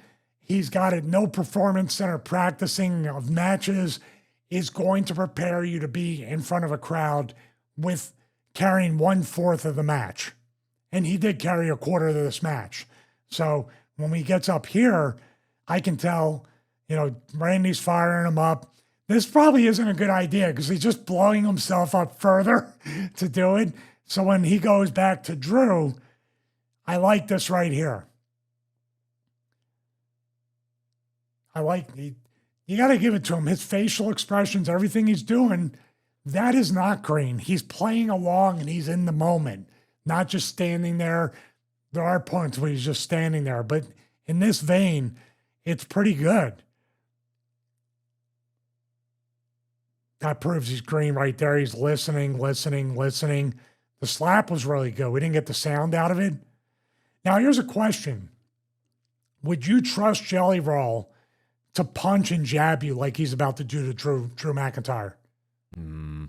What's more interesting is Drew was stuck in England for a week as well, so he wouldn't have had as much time to, rehearse this with Jelly Roll as the other two might have. And I'm trying to figure out, because these jabs, they were good. He was like doing kind of like the Road Dogg thing. Yeah, but he was jabbing the other side. Usually you jab underneath, like Cody jabs under the right part of the chin. Jelly Roll was doing like, who used to do that? And then dance. And then Iceman King Parsons used to do that, like the backhanded jab, and then do the dance and bump you. But where he jabs him, watch. He jabs him on the left part of his chin. You see that? Or the left part of his face. Right there. Which is odd, because usually you would feed this part here and have him kind of punch you there, especially with long hair. Right here is just a little bit different. And of course, Drew's going to go, get off me. That proves how green he is right there. Hey, did you notice that, I'm sorry to interrupt, Jelly Roll did a Kamala belly slap? He did. He did 3 jabs and then goes... Oh, yeah. I noticed that right there. Now, Jelly Roll turns into jellyfish on the mat. He's blown sky high there. So this next one's going to be Jelly Roll on the table, where you say he really does expose how green he is by bracing for the splash. He knows it's coming. Now, I still have to say, Logan Paul, he just gets it. He creates the moments. This splash right here, and of course, Drew's playing along with it. It's real. Oh. I know, readjusting as well. I didn't even see that the first time. Oh my God. Who are these cameramen and who are the directors that are not shooting Logan Paul close up? I love this. Oh, I'm on the table. You have to have a very inexperienced director, because Jelly Roll, Drew could be positioning him. He could be bracing. You want the camera on him as little as possible. Not because he's green, because he is, but because most normal people, which he's still in the music industry, is not necessarily normal, but most people outside of wrestling are going to brace up like this, are going to make sure they're on the table enough, are going to have nervous feet. It's going to feel like forever, especially He gets the timing. He's taking his time with it.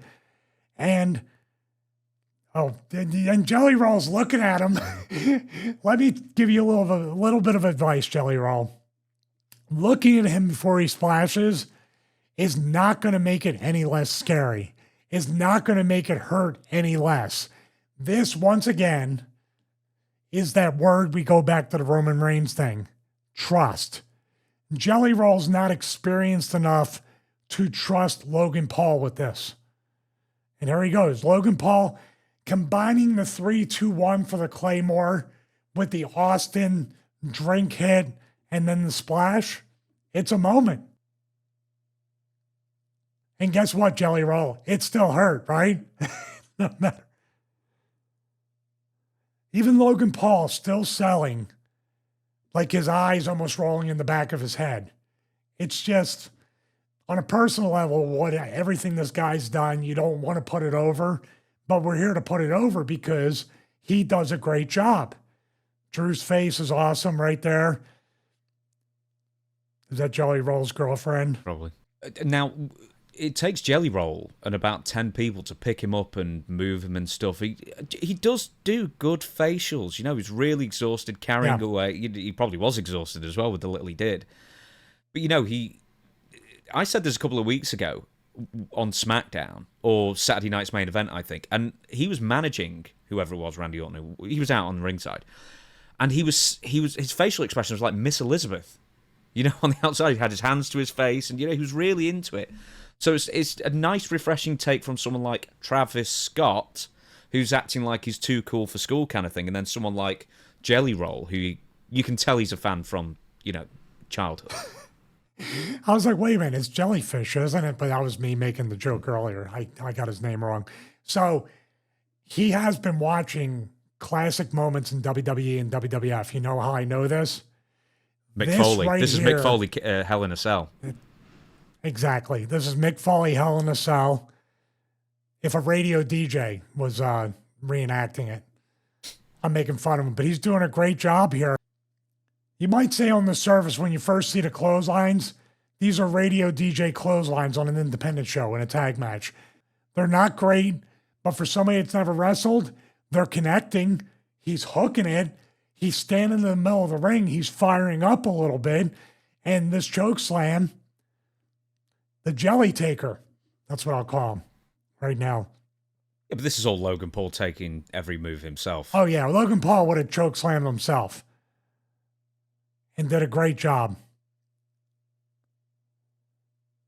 And here we go. Now, here's the difference. The Jelly Roll with the punches and the slap and even the clotheslines. Look at the way Logan Paul, this elbow looks every bit. I mean, it's probably there a little bit, but every bit like that much crisper, that much stink on it, and looks real. But that cover's god-awful. That cover is bracing for Drew McIntyre to make the save. And that's exactly what's going to happen. You know, he, instead of hooking, he wanted to make sure his back was exposed. And here's the thing. Drew is so smart. You have to make sure at this point the Jelly Roll can take a proper bump. And if you notice, a lot of times when they're doing things to Jelly Roll, he's on a table. In this case, he's going to take the Claymore on his knees. So they left nothing to chance for him to take a bad bump. So this is like a really good call to do the Claymore and just let him kind of like flatten out. And then we have Randy Orton here with the RKO. Really good mix of everything. So let's go to the fan cam footage. We're going to go here and show Jelly Roll basically taking the finish. That's the other. This is probably the worst one right here. So here we are. Now you're saying right here, it's to the point where it's egregious that he's doing this. And let's see what he does with his body.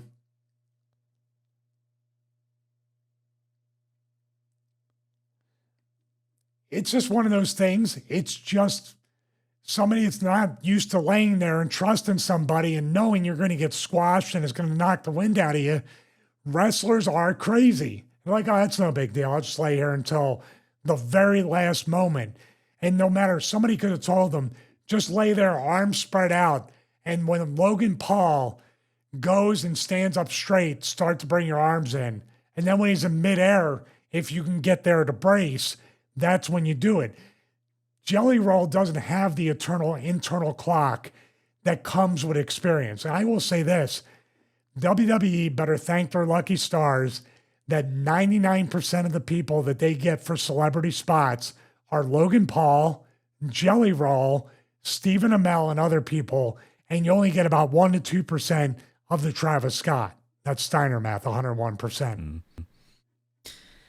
We will move on to the main event now. CM Punk defeats Gunther via GTS in the main event of SummerSlam 2025 Night 1. I have to put this in first. Bryan Alvarez, of all people, went on a complete tirade how this was the absolute worst match on the card.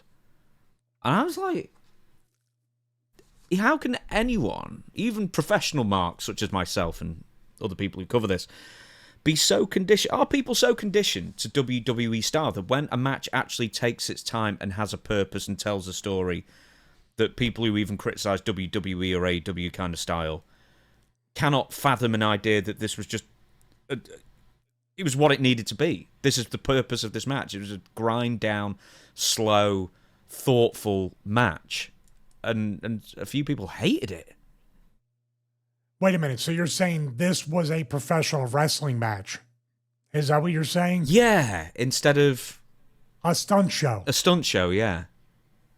Yeah, I watched this, and the thing that it made me think of, and this is weird coming from Bryan Alvarez or anybody else that loved the ROH style.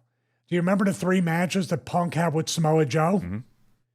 This reminded me of those types of matches. And dare I say it, if they had more time, they would have had better gears to slowly build to that. But let's think about it.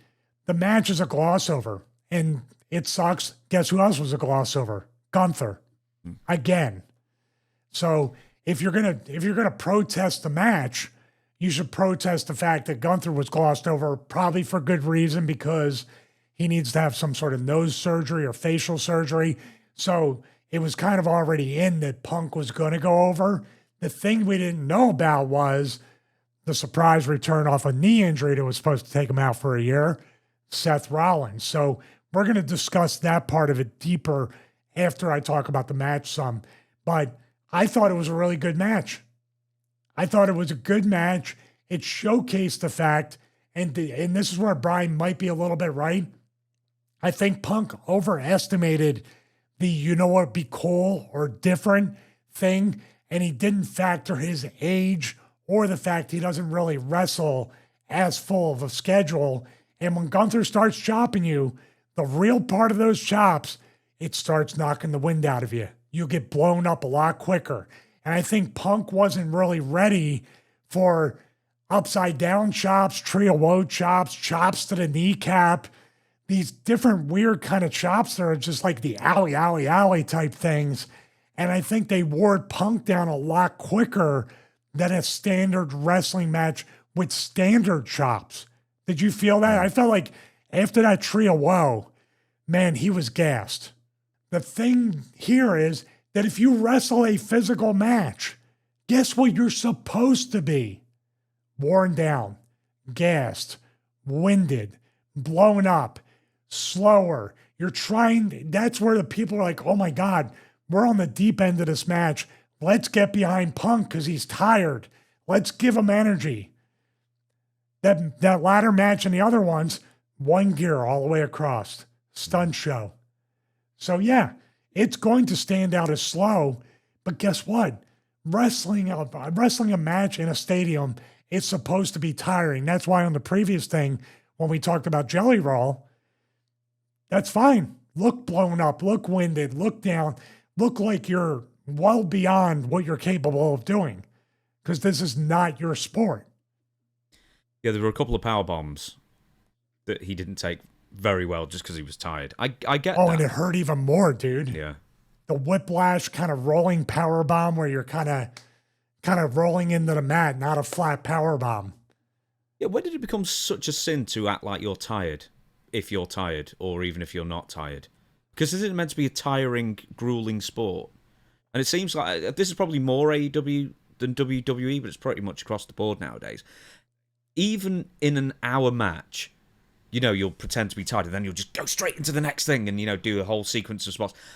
And I'll say it's Will Ospreay and MJF last year. That stood out to me so much because it was a 55-minute match, whatever it was.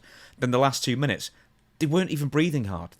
They were, and then they weren't again because they had to do like a minute sequence, and it stood out so much to me. And I like it when people are human and wrestling.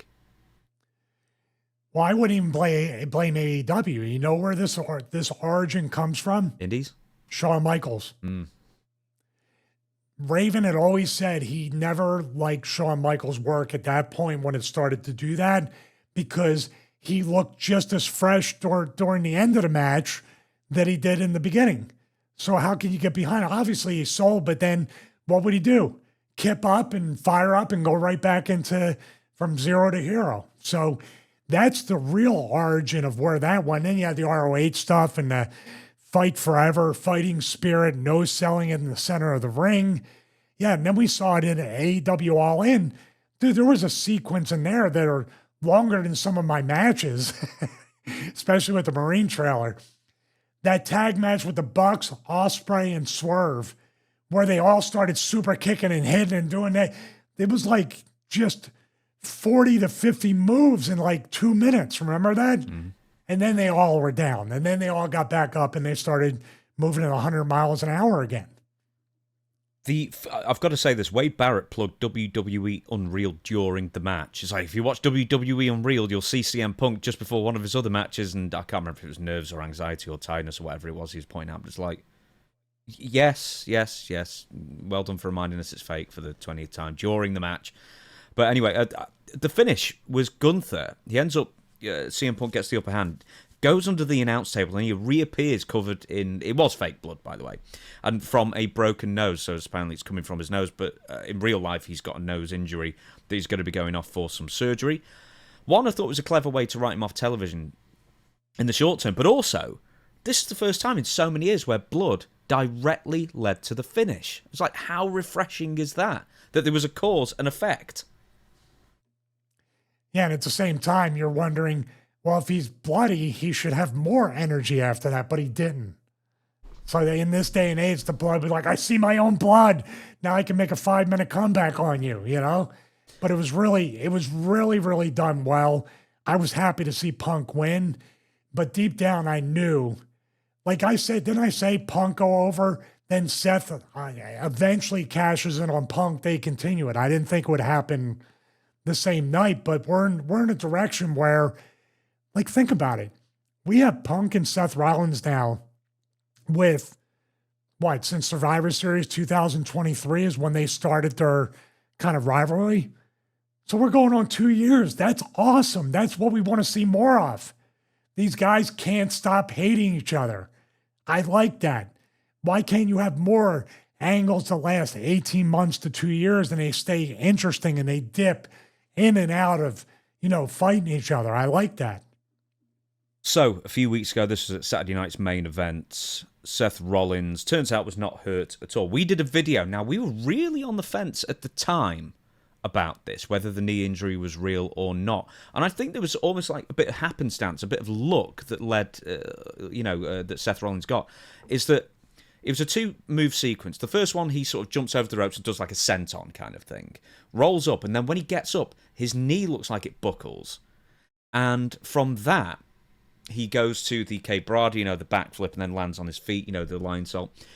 And then I remember at the time saying, when he jumped on his legs, and to land on his feet, and then he jumps up and holds one knee, I remember saying to you at the time, on the video, I went, that looks a bit selly. Do you know what I mean? It looks like a bit over selly kind of thing, which is sort of at the beginning why I thought it wasn't real. But then because of the roll through, we sort of concluded, well, it probably is real because his knee sort of buckled really far over. Or, he didn't sort of stand up, and I doubt that was his intention. And it made it look more real, but then there were reports coming out at the time I think from John Pollock, in fact, who said, don't read too much into this. I heard from Thursday this was always the plan. And over the weeks, I think it became, I don't know if it became more obvious, but they weren't doing the kind of things for someone who was injured. You know, they weren't showing any surgery videos or giving a timeline of events or what the injury truly was. It just said a vague, you know, he'll be out for an extended period of time. And then I think fans more and more were guessing that Seth was going to cash in tonight. Saturday night, as we record this. Excuse me. Well, I mean, got me, brother. How's that? Got me, brother. So I don't know what to say. I mean, I appreciate the fact that if they did plan that far ahead. Good on you. Just like the Seth CM Punk stuff, you're thinking about the long game and all of this. I like that. I like that a lot. The point I made to you while we were messaging is this going to present now, anytime anyone really gets hurt, the boy who cried wolf scenario? Are the fans not going to care about anybody being hurt? Because now Seth is just, might be fake. Why should I care? Is it going to be apathy? That's my real question. How do you handle with other supposed real injuries? Because they made that as real as they could make it. With LA Knight looking around, pinning him, leaving the ring, leaving him with Paul, and then bringing him to the back and all that stuff. And obviously they didn't follow up with MRIs or surgeries or anything like that. For all we know, he could be hurt, but it wasn't as severe as they let on. Could be a little bit. The truth could be somewhere in the middle. But do you see my point? When you go into this part, everybody saying he's hurt. I don't know if they threw the X up or anything. That could be a little deep dive right there to see if they threw the X up. But now do we just like Unreal? Okay, everything's fake. Okay, he's hurt. I don't care. He'll be back. Whatever. You desensitize the fans to really sympathize and have sympathy for somebody that could be hurt. Do you remember back in WCW 2000, all these reports were coming out saying, basically people were trying to constantly work each other in the back, not for the fans' sake, but for the other performers' sake. For whatever reason they were doing, and, it manifested itself most famously at the, is it Bash at the Beach or Great American Bash? Whatever it was, the Vince Russo thing with... Bash at the Beach 2000. Yeah, but the origin, it was Kevin Sullivan and Brian Pillman. Yeah. They worked the boys. That was well before this. I mean, I know it sows distrust to a point, but also, does it make more sense in 2025 when, more people than ever have social media and the internet and are looking up this kind of thing, whereas back in 2000, maybe 10% of the people were checking up on wrestling news on the internet of the total audience. But in 2025, does it behoove a Seth Rollins to turn up at the WWE Evolution pay-per-view on crutches, to sort of further perpetuate that this is a real injury? It's hard to even guess. I'm trying to figure out a way where the Unreal show is probably the gateway to saying we're going to expose the entire business. And therefore, are you going to have Seth Rollins now as part of some future episode in the back talking to Triple H, or they're in the writer's room and they're saying, we need to fool the people to think that Seth is really hurt when he's not really hurt. Now, where are we at now, James? You see what I mean? You give away all this stuff and you're saying, well, don't bother. Wrestling, this is where people in the comments and everything, they have a point. And this is where it's tough to figure it out, because it is really no man's land that they've dipped their toe in and out of over the decades. But now it feels like they're fully going into, hey, we're just like the Superman movie, and you'll see the actors behind the screen. You'll see Superman and Lex Luthor laughing and hugging and saying, look at my new suit in front of the green screen. Is that where we're at? And where are we going to be after you fully pull the curtain back? Now, if you're going to do that, you might as well make it part of the show, the actual show, and not tell us 2 months later, oh, by the way, everything you saw was fake. And we're going to show you how the donuts are made. Do you think ultimately, if you're going to do an injury angle, you should make it more obvious it's an injury angle? I think in their mind, they're trying to outsmart the fans and themselves. In other words, they're trying too hard to invent a new category of how to sell an injury angle and how to swerve the fans. The effort, I commend the effort, but the thing is, once Pandora's box is opened, you can't go back and then say, yeah, but we expect you to suspend disbelief as we put up 5 episodes of completely destroying the suspension of disbelief. Yeah. You can't have it both ways. Yeah, I mean, they went so far to protect kayfabe with that, while Unreal is broadcasting right now on Netflix over the past week or something. It's a very, very odd dichotomy. Yeah, and then in the scrum, if anyone ever asked him, he says, enjoy the show. Mm-hmm. Well, that's it. I can't go on long enough about this because you're coming here asking us, well, what's the answer? I don't know, but they've already opened up that Pandora's box with Unreal and especially with this. And I have no doubt they're going to expose Triple H and Seth. Oh, we're really going to get the fans with this one. I don't know, because real injuries, that's like saying, okay, is the Liv Morgan injury fake? Let's wait for her to come back. Is the Bron Breakker injury, is that fake? Now, every bump that they take, why should I care? It's fake anyway. What do you think of night 1 then? I know you don't like giving ratings. That's why I've not asked you for the match ratings this time. Yeah, please. I hated that. So no, that's I fine. hated that beyond anything else. So night 1, good show. I'm a little edgy right now. You don't want to. Yeah. So what do you think of night 1 in general then? Good, bad, or indifferent? Very good. Like I said, they now have a format. When I said in the beginning, how are you going to fill up 2 nights and make people care for an entire weekend? They managed to really book the matches and put the matches where they need to be to keep that roller coaster ride going. So I commend them on that. I would give both nights, as far as format, matches, and moments, I would give them both an A. I'll use the Dean Douglas, the guy I stole the show from.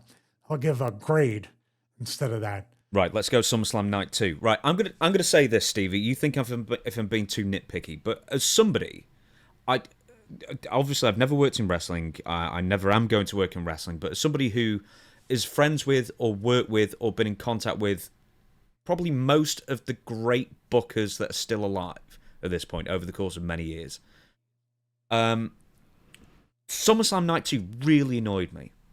And Kevin Sullivan, of all people, if he was still with us, he would back me up on this. The booking of show is horrendous. And I'm not talking about who won or lost or whatever.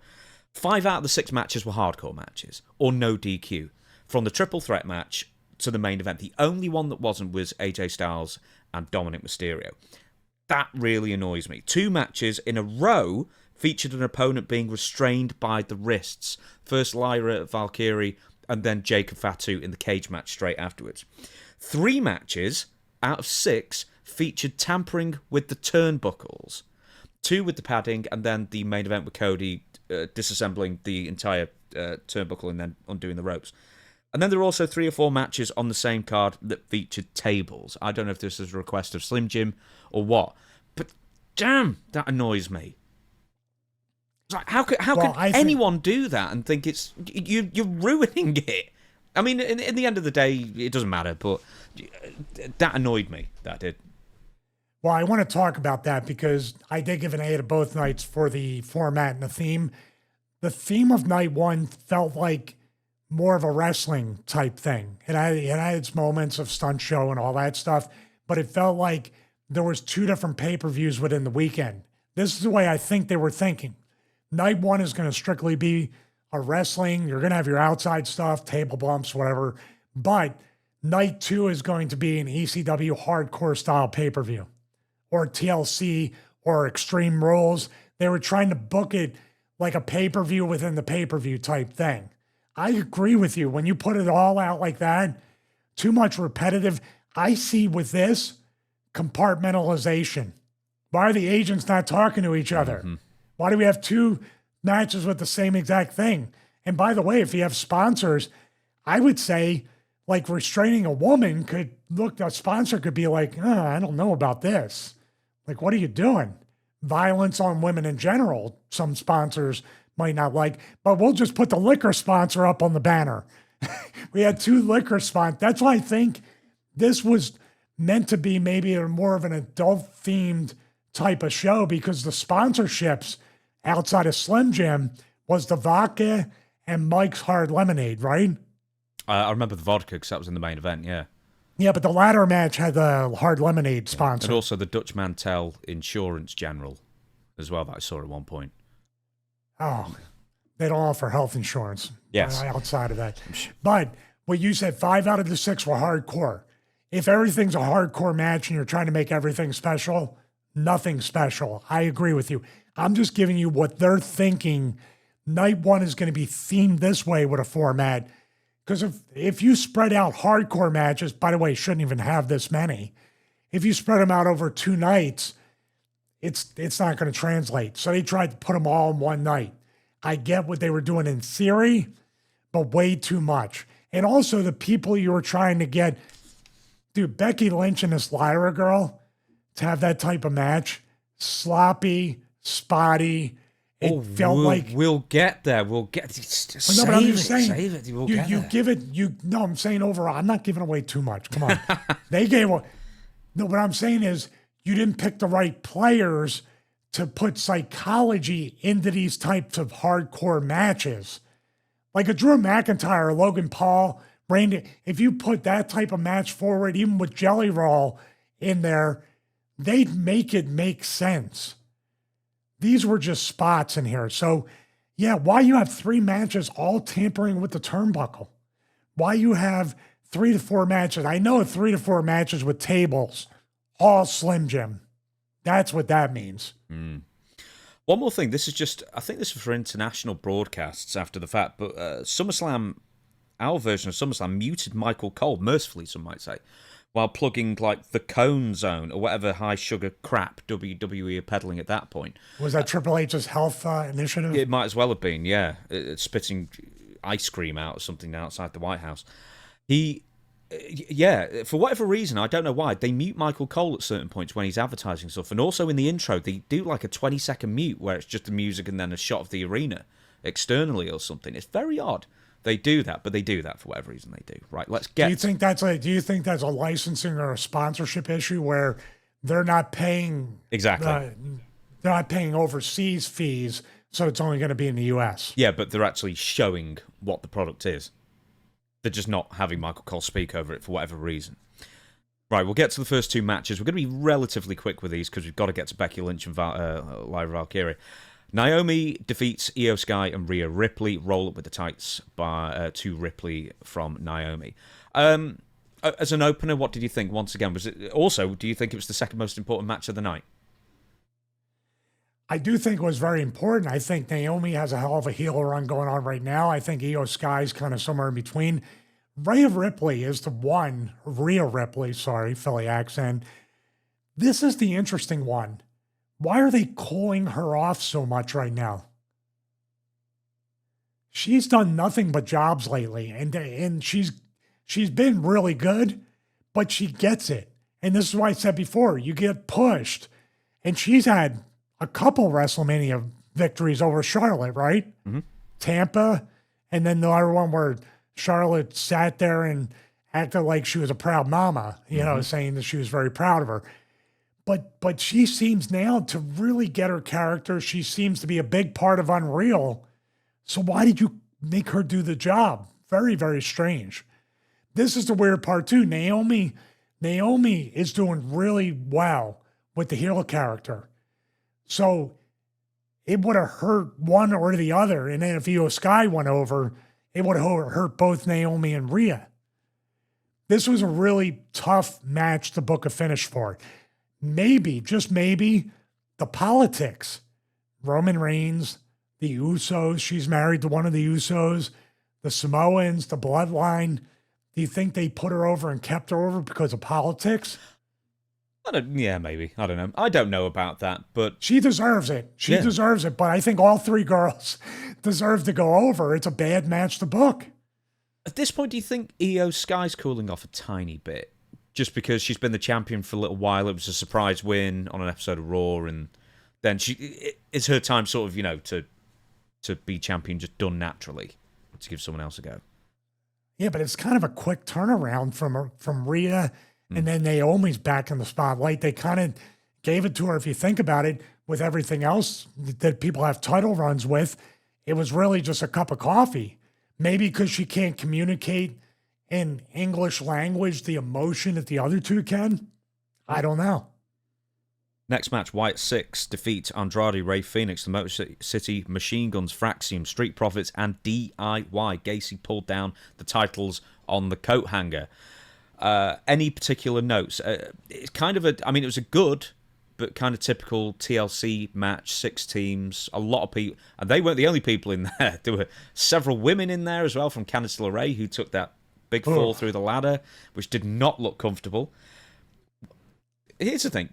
Isn't she Johnny Gargano's husband in real life, wife in real life as well, and he was the one who pushed her?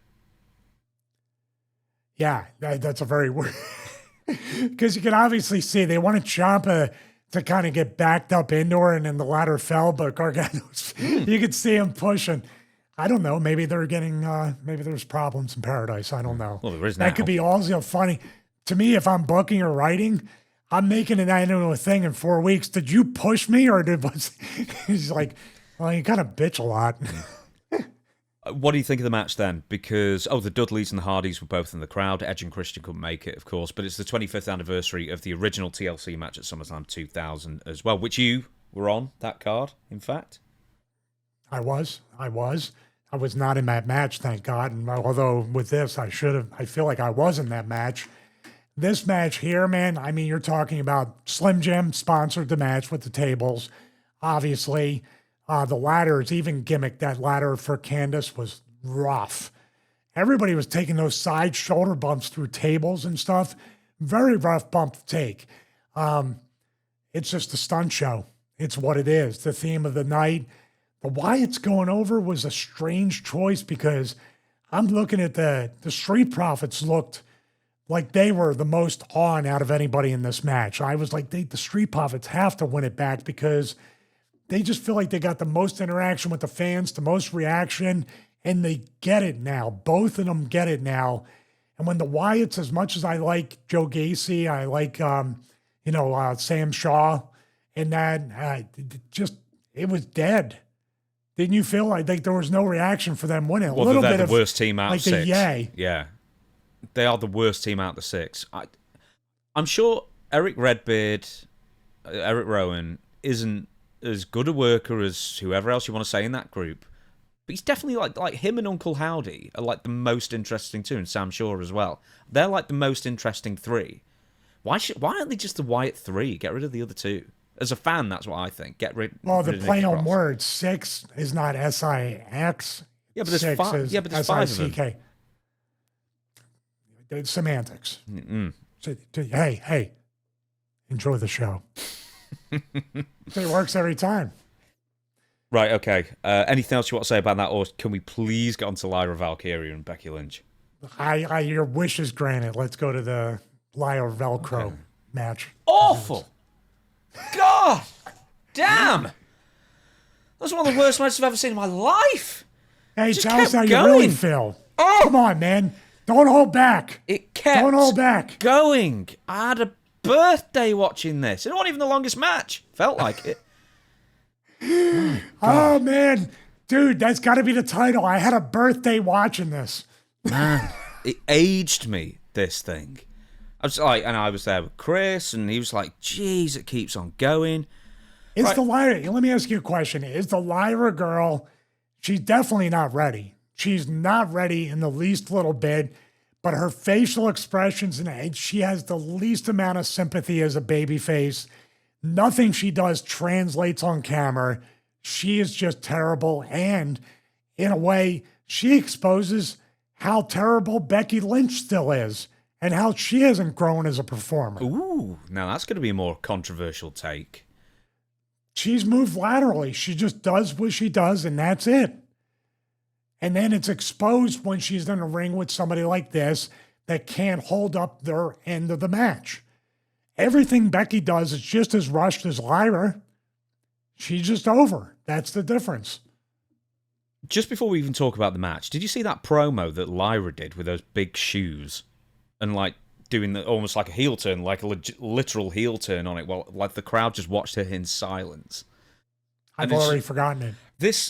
It's like this feud has been going on for months, and I don't remember anyone being interested in it. So why would they? And we'll talk about the match all the way through. Why would they give them 25 minutes? This has got to be because Becky Lynch has fairly figured in with the Office, with Seth Rollins and, her own being over kind of thing. I bet she went to bat because I also believe I read. This is her friend. Yes, 100% exactly. Yeah, Lyra's her friend as well, yeah. So she's trying to do best by Lyra, even though obviously Becky won at the end. And, to get, and it's just like, it's not working. And it's been going for months. Yeah. I mean, they got to turn this girl heel, maybe go with Becky. But you can't. This is another thing. The girl came from NXT up to here, instantly won the belt, and then it was all downhill after that.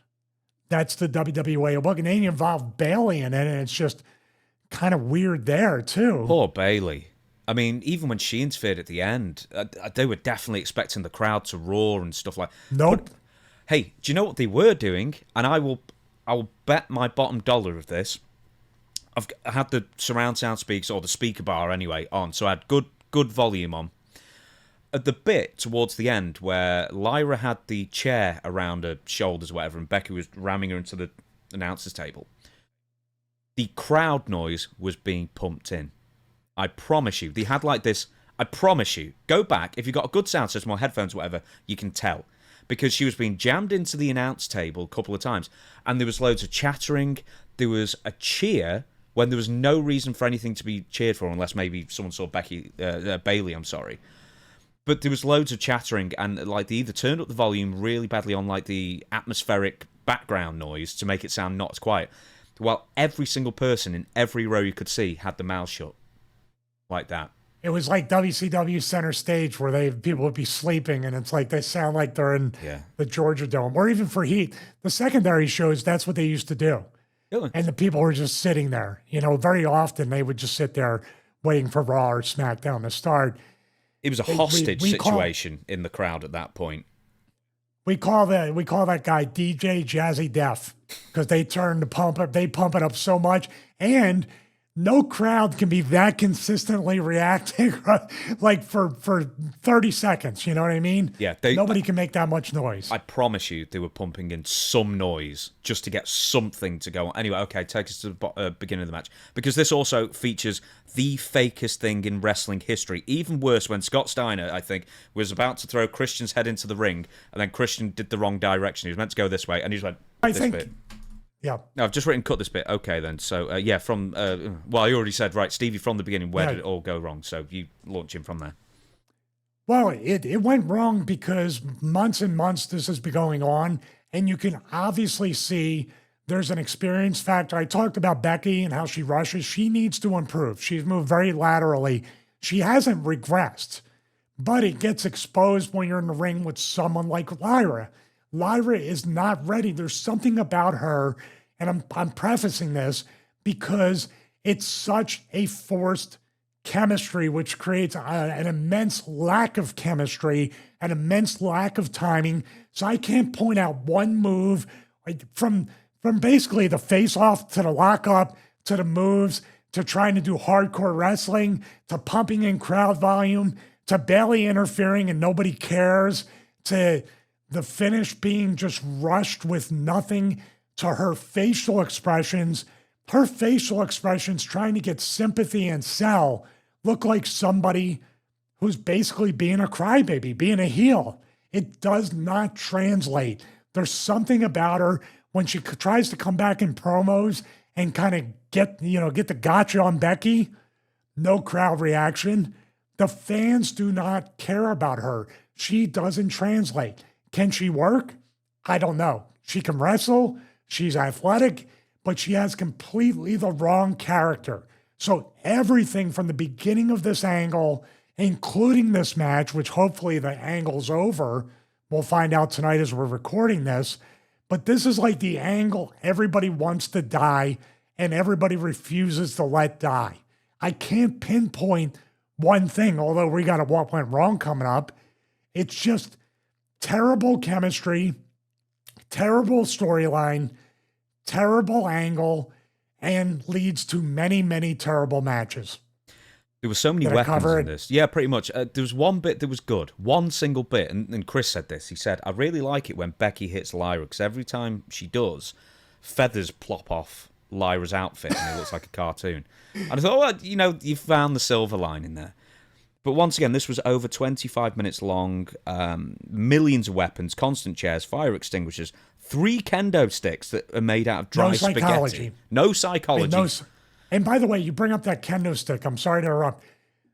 Why do you go back to the kendo stick when obviously these girls can't handle when Lyra is hitting or even taking shots, they're all over the place, but nobody's selling it. Everybody's trying to grab. Remember that say it was on Raw, I think, right? Like last week or the week before. Why give them weapons? They can't even work without weapons. Oh, there was a toolbox in this one that didn't lead to anything. A wrench led to nothing. Do you remember when hitting someone with a wrench would be cause for them being off TV for months? Dude, she hit her with a wrench like in the elbow, and all she did was ow. And God, she didn't sell anything. She was hitting her in the arm, the shoulder, the back with the wrench, and it's like, yeah. I mean, you might as well have brought out the sledgehammer, although the music would hit, and then we get another cameo by him. Well, I'm surprised that Triple H didn't play Becky Lynch and Lyra Valkyria in this match. The match would have been good. See, I had something good to say about Triple H. Right.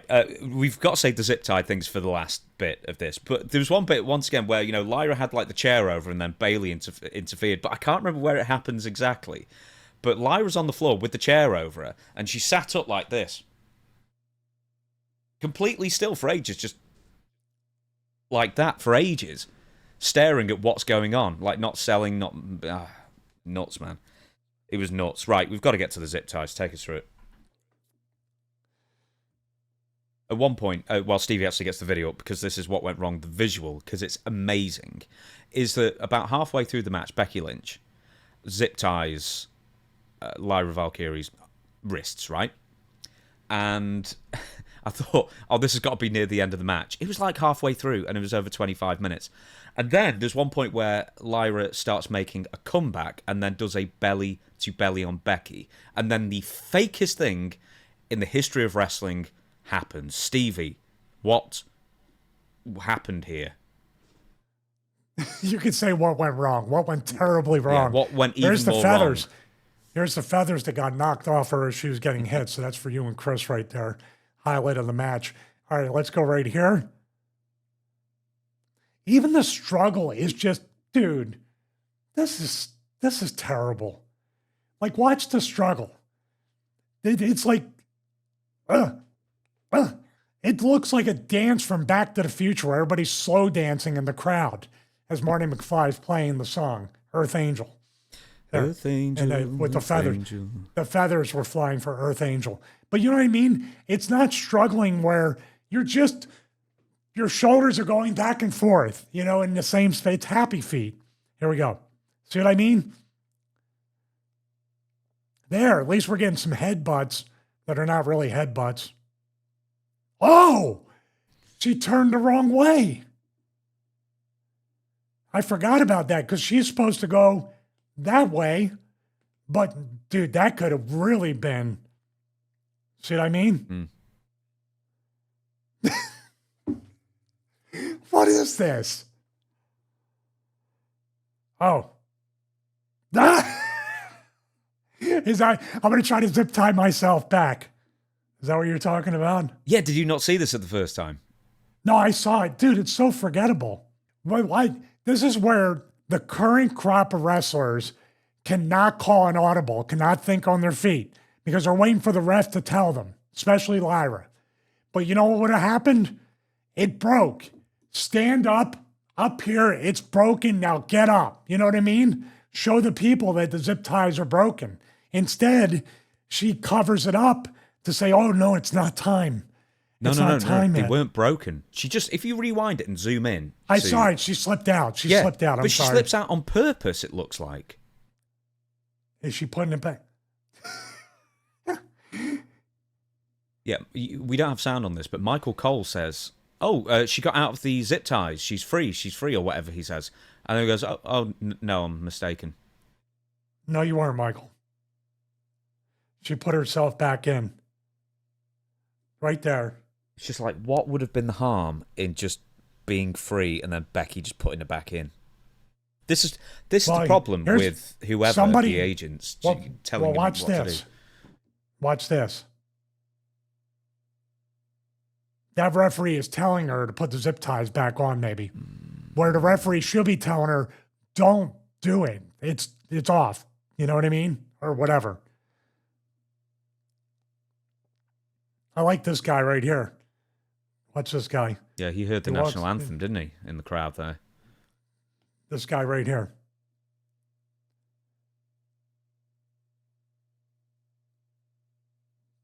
It's like, oh my God.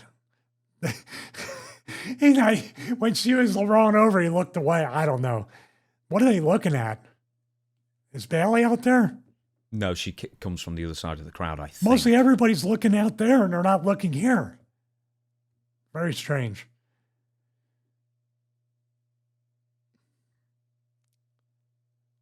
So there you go. This just comes down to like paint. You're wrestling by numbers.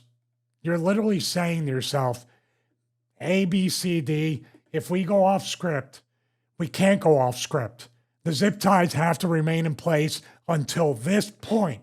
No matter what happens, they come off, put yourself back in them. Whoever's the agent for this has to, we saw an Unreal. They're not left on an island on themselves. There's constant communication. Why is the agent not saying, don't go back to it, keep the zip ties untied, let's just move on? I don't know.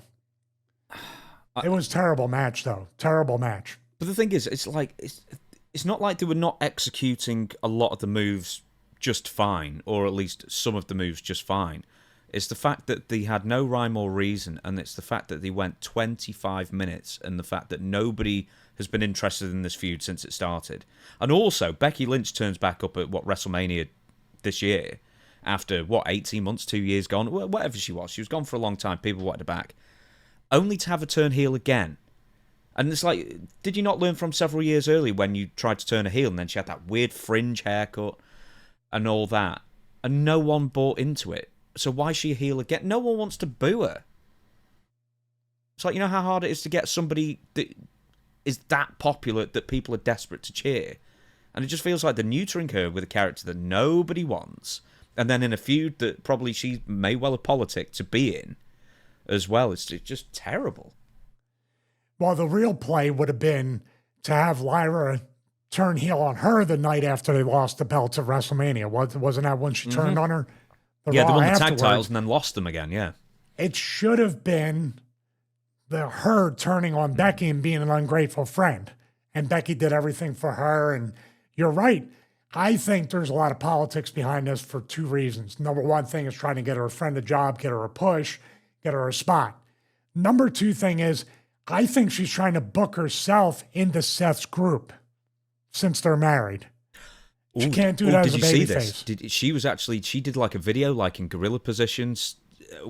At the same time, Seth was going out cashing in Money in the Bank. This wasn't on TV, but it was on night 2 in one of the hype videos or one of the recap videos. They actually put that in. Becky saying, "Oh, it wasn't real injury," and blah blah blah. As he's going out there, so they included that, I suppose, in canon on TV. I wonder if those two are trying to plant the seed. Say, we might as well put them together. They're both heels. This thing with her and the other girl isn't working out. Put her with the group. And it would make sense.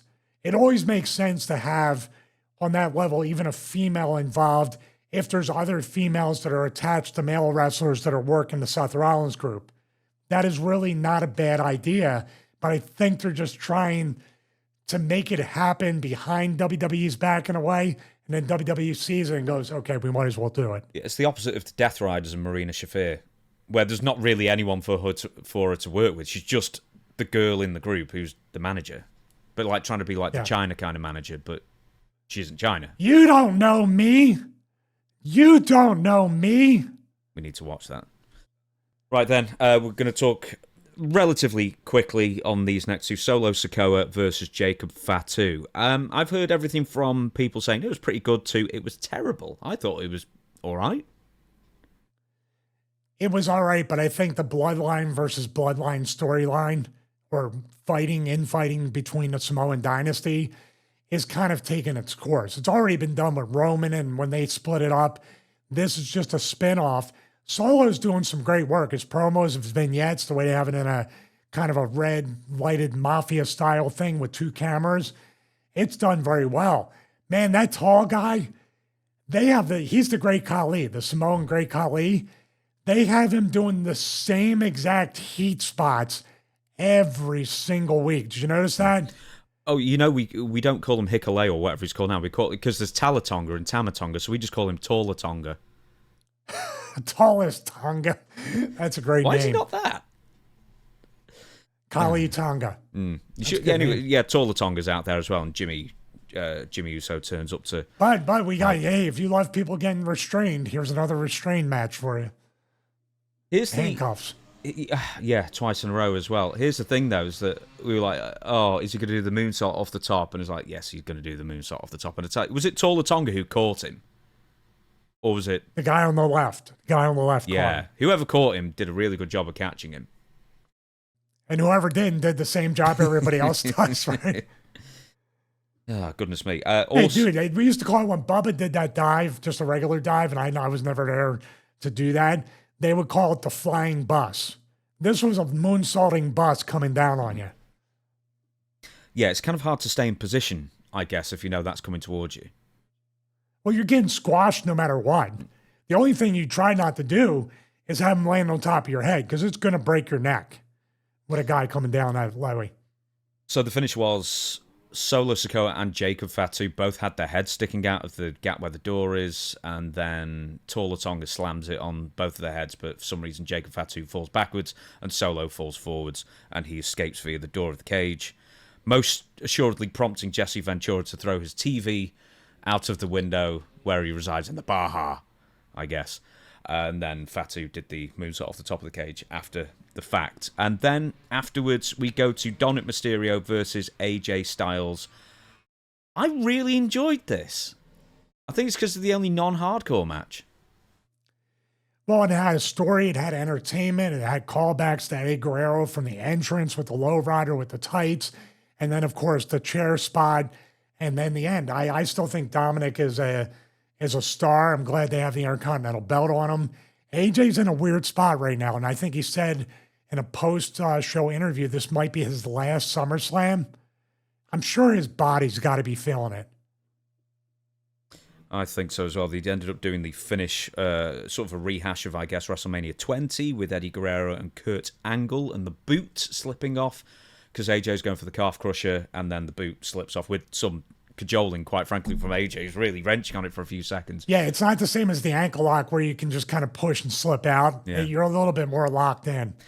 AJ, of course, but he was doing a Eddie Guerrero impression, including the T-shirt and the tights and the lowrider out to the front as well. So that was a cool little thing for Eddie, because he died 20 years ago, 2005. So I know it was a bit later in 2005, but it's pretty much the 20th anniversary of his passing, which is nuts to think about as well.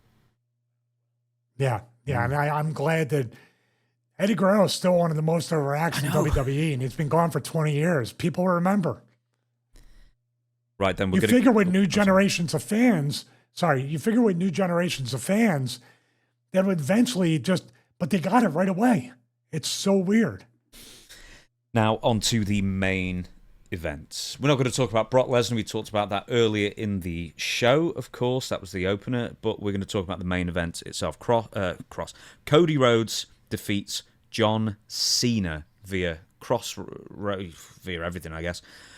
When the entrances started, I looked on Netflix, 58 minutes left on the show, and I was like, how are they going to go that long? But the bout goes 35 minutes, which I honestly couldn't even fathom, like how slow John Cena's been and how much pain he's been in. That being said, John Cena, that's the best he's looked in a decade. You know what's funny about this? Everything about Cena I looked at in this match, he was finding his groove with the heel Cena. Obviously that ended right after this match. But really, when I was looking at the way he was acting, and people were cheering him, by the way, everything from all the moves he did, everything, his facial expressions, that shot, that moment coming up in the elevator with Cody on his shoulders and then just throwing him, tossing him like a sack of potatoes. Cena looked like he was having fun out there. That's what even in a heel sense, the pacing, everything, it just felt, I was like, Cena's still like a top guy. Even if his body is going out, this match said to me like he had some gas left in the tank, and maybe after this match he was sore probably still sore now, maybe for another week. But man, that's why the finish surprised me, and then the Brock thing double surprised me. It was just weird, wasn't it? We will go just back to Friday. Can I ask you a question before we go to that? Since Cena was moving so slow and Cena seemed like he was in a ton of pain, do you think there was a plan B that maybe Cena's body's not going to hold up for the rest of the year? Well, he's only got 15 appearances left till December, I think, in his still contract. A lot when your body's hitting the wall. Yeah. It was that thing in Unreal where, just very briefly, I think it was in the first episode where he's doing a photo shoot and he's doing the "You Can't See Me," and he said, even that hurts my hip. So that dude is in so much pain. Yeah, he still looks great too. I mean, obviously, as you age and all that stuff, the body's going to take different transformations, but I didn't look at it and say, well, this is the old version of John Cena, or this is John Cena in the last legs of his career. This match really did. Like you said, he wasn't moving slow like he did in the other matches. They paced it out. He did not take stuff. There were certain things like the diamond cutter. I think Cena might have some neck issues too, because the diamond cutter off the second rope and then even the crossroads at the end, Cena didn't really go all the way over with him. And I think he was feeling some stuff in his spine towards the end.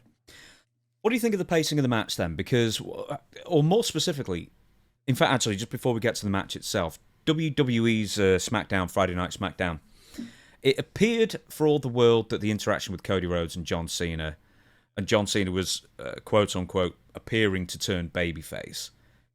I think everybody thought it was a ruse.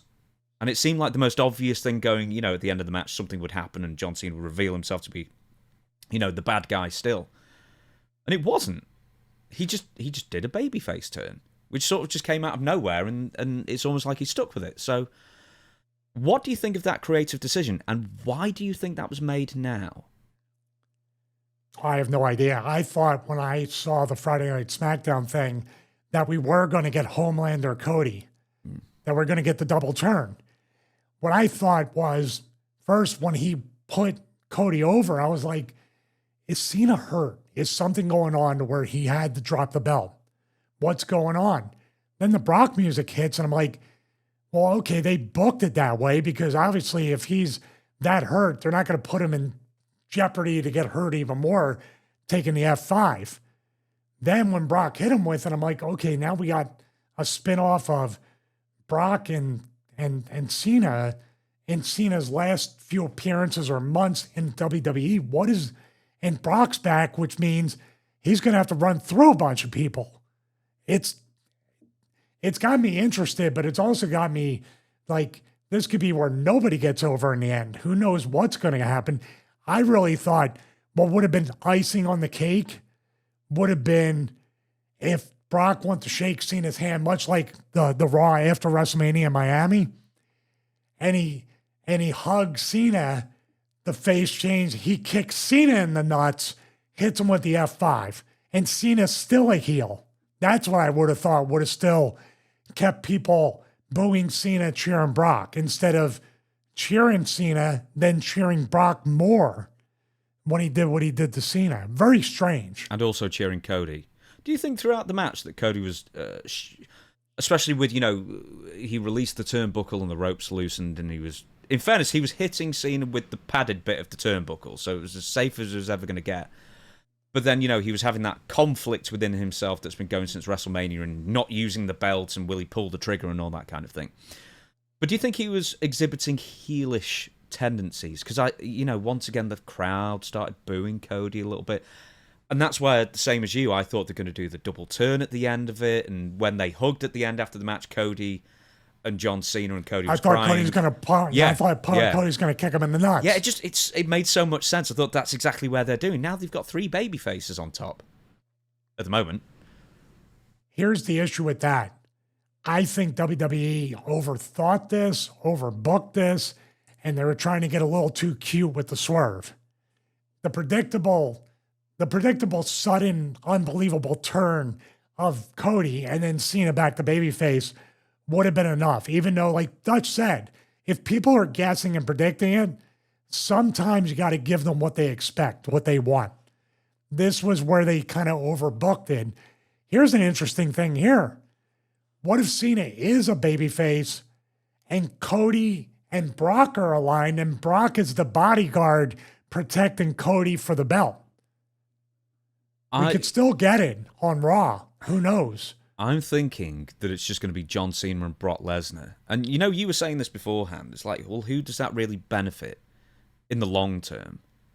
Because surely, who does it really benefit? You just like 2 guys who combined age of nearly 100, who've wrestled 100 times before, and we've seen it. There's nothing really new there. And, no one's been made from it, I guess.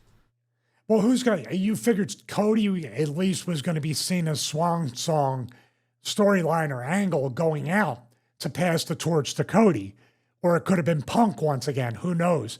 But that's what I mean.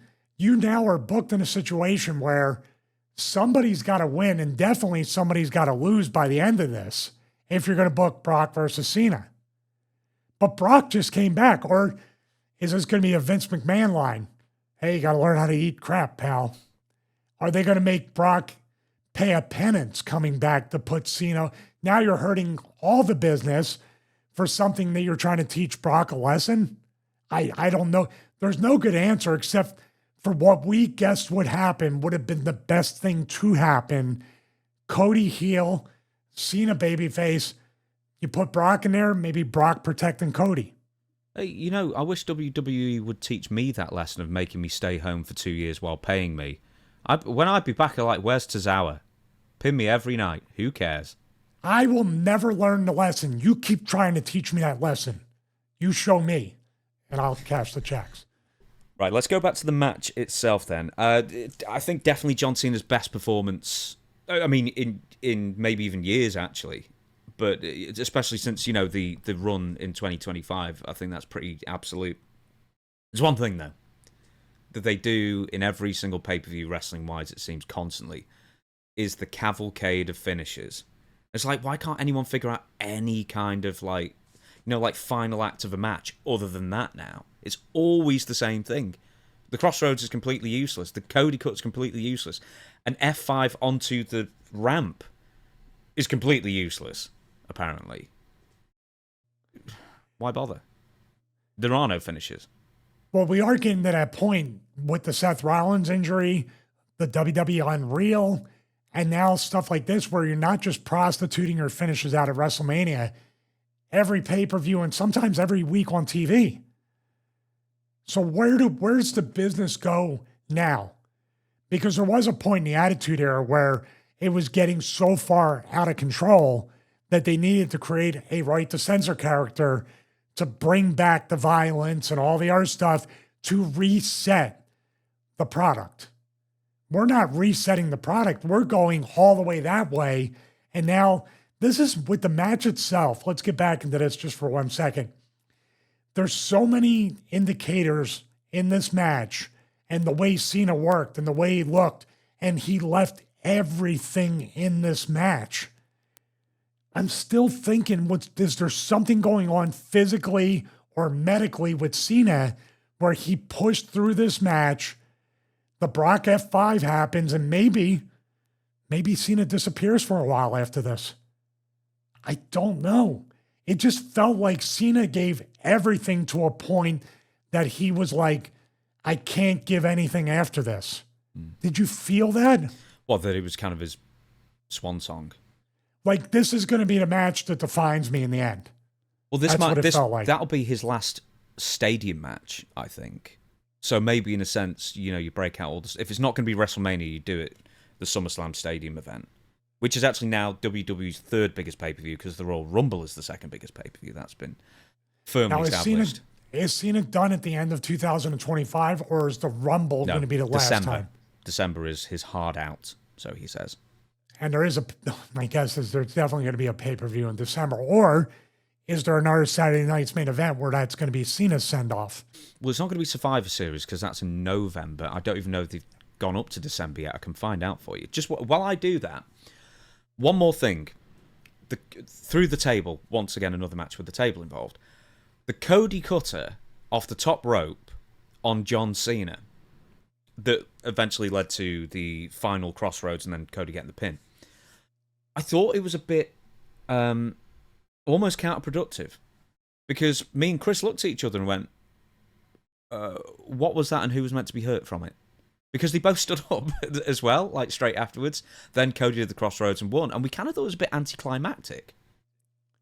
They definitely took like that bump. Both of them took it awkwardly. Is that what you're saying? It looked basically, very they both sort of go through with their feet, and we were trying to figure out who was meant to be hurt. They both took like a side bump. Yeah. Instead of him, they're both standing on top rope. He's trying to turn his body, land out flat, and he's going to knock the wind out of himself. And who knows what's going to happen to Cena with that?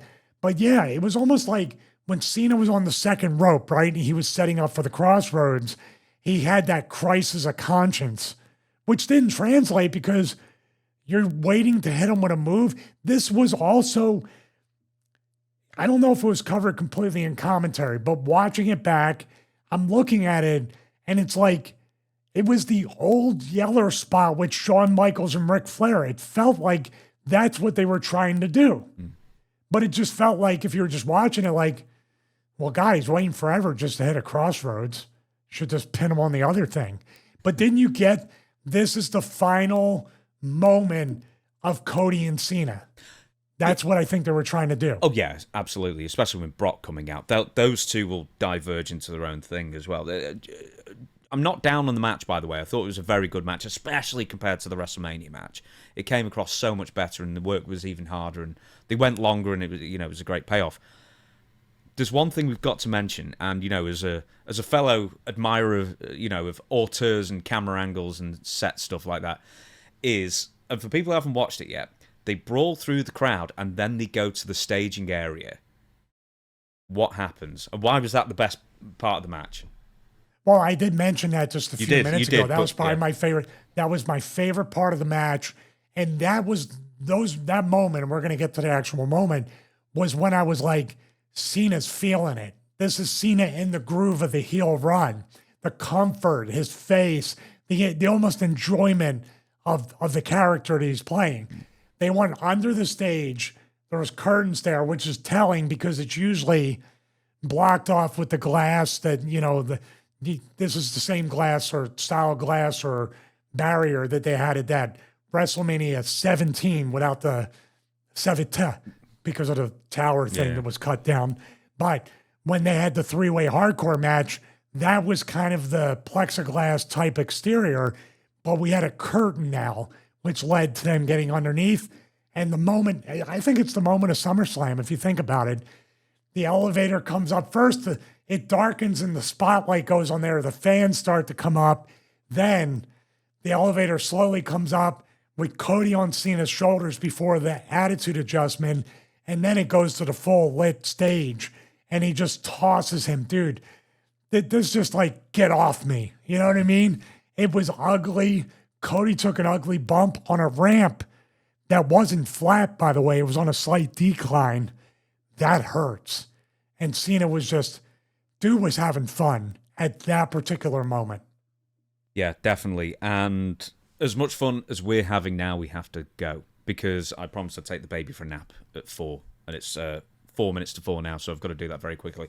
So everybody, thank you so much for watching. We will be back again on Friday with the regular episode we promised a week ago, which is the fan question special, something we do maybe once every couple of months, that we solicit questions from you lovely fans who subscribe, or at least pay attention enough to the YouTube channel that you saw the post and then replied to that. A new clip out every single day. At the moment, it's going to be at least one, because it's SummerSlam. It's going to be 3 or 4 for the next few days, so bear with us. We're going to overload the matrix with clips of SummerSlam and all the reviews and everything. But once again, you won't have to wait until next Friday because you only have to wait till this Friday. So many Stevie Richards shows coming out. Hope you all enjoy it. And once again, over to Stevie to take us out and thank the Patreon supporters as well. Thank you very much to everybody out there here on YouTube as well. Please subscribe, click the bell to get notified, and comment below. We appreciate that, as well as liking all the full episodes, specials like this one, as well as the clips. And if you want to be on Patreon, to use a Matrix term, if you take the blue pill, you will not have access to the Patreon. If you take the red pill, it opens up a whole new world of watch-along, show notes, behind the scenes, my OCD with production, and a lot of other things in the pre-show, which we didn't do on this one, but every single full episode, we have the show before the show that goes up there, and it's a full video of James and I airing our grievances in the world and everything. So patreon.com/Stevie Richards. Also subscribe here, subscribe to Stevie Richards Fitness, and also James's channel, List Mania, will be coming very soon. And also Let's subscribe not overpromise to on that, shall we? I'm going to keep doing it. The James Romero channel as well will be coming back, so please subscribe to all that. But thank you very much for watching the longest party of the summer, the SummerSlam 2025 review special here at the Stevie Richards Show. See you, well, in a couple of days we're going to record it. See you for episode 58, I believe, of the Stevie Richards Show. Aha, aha, and ha, ha.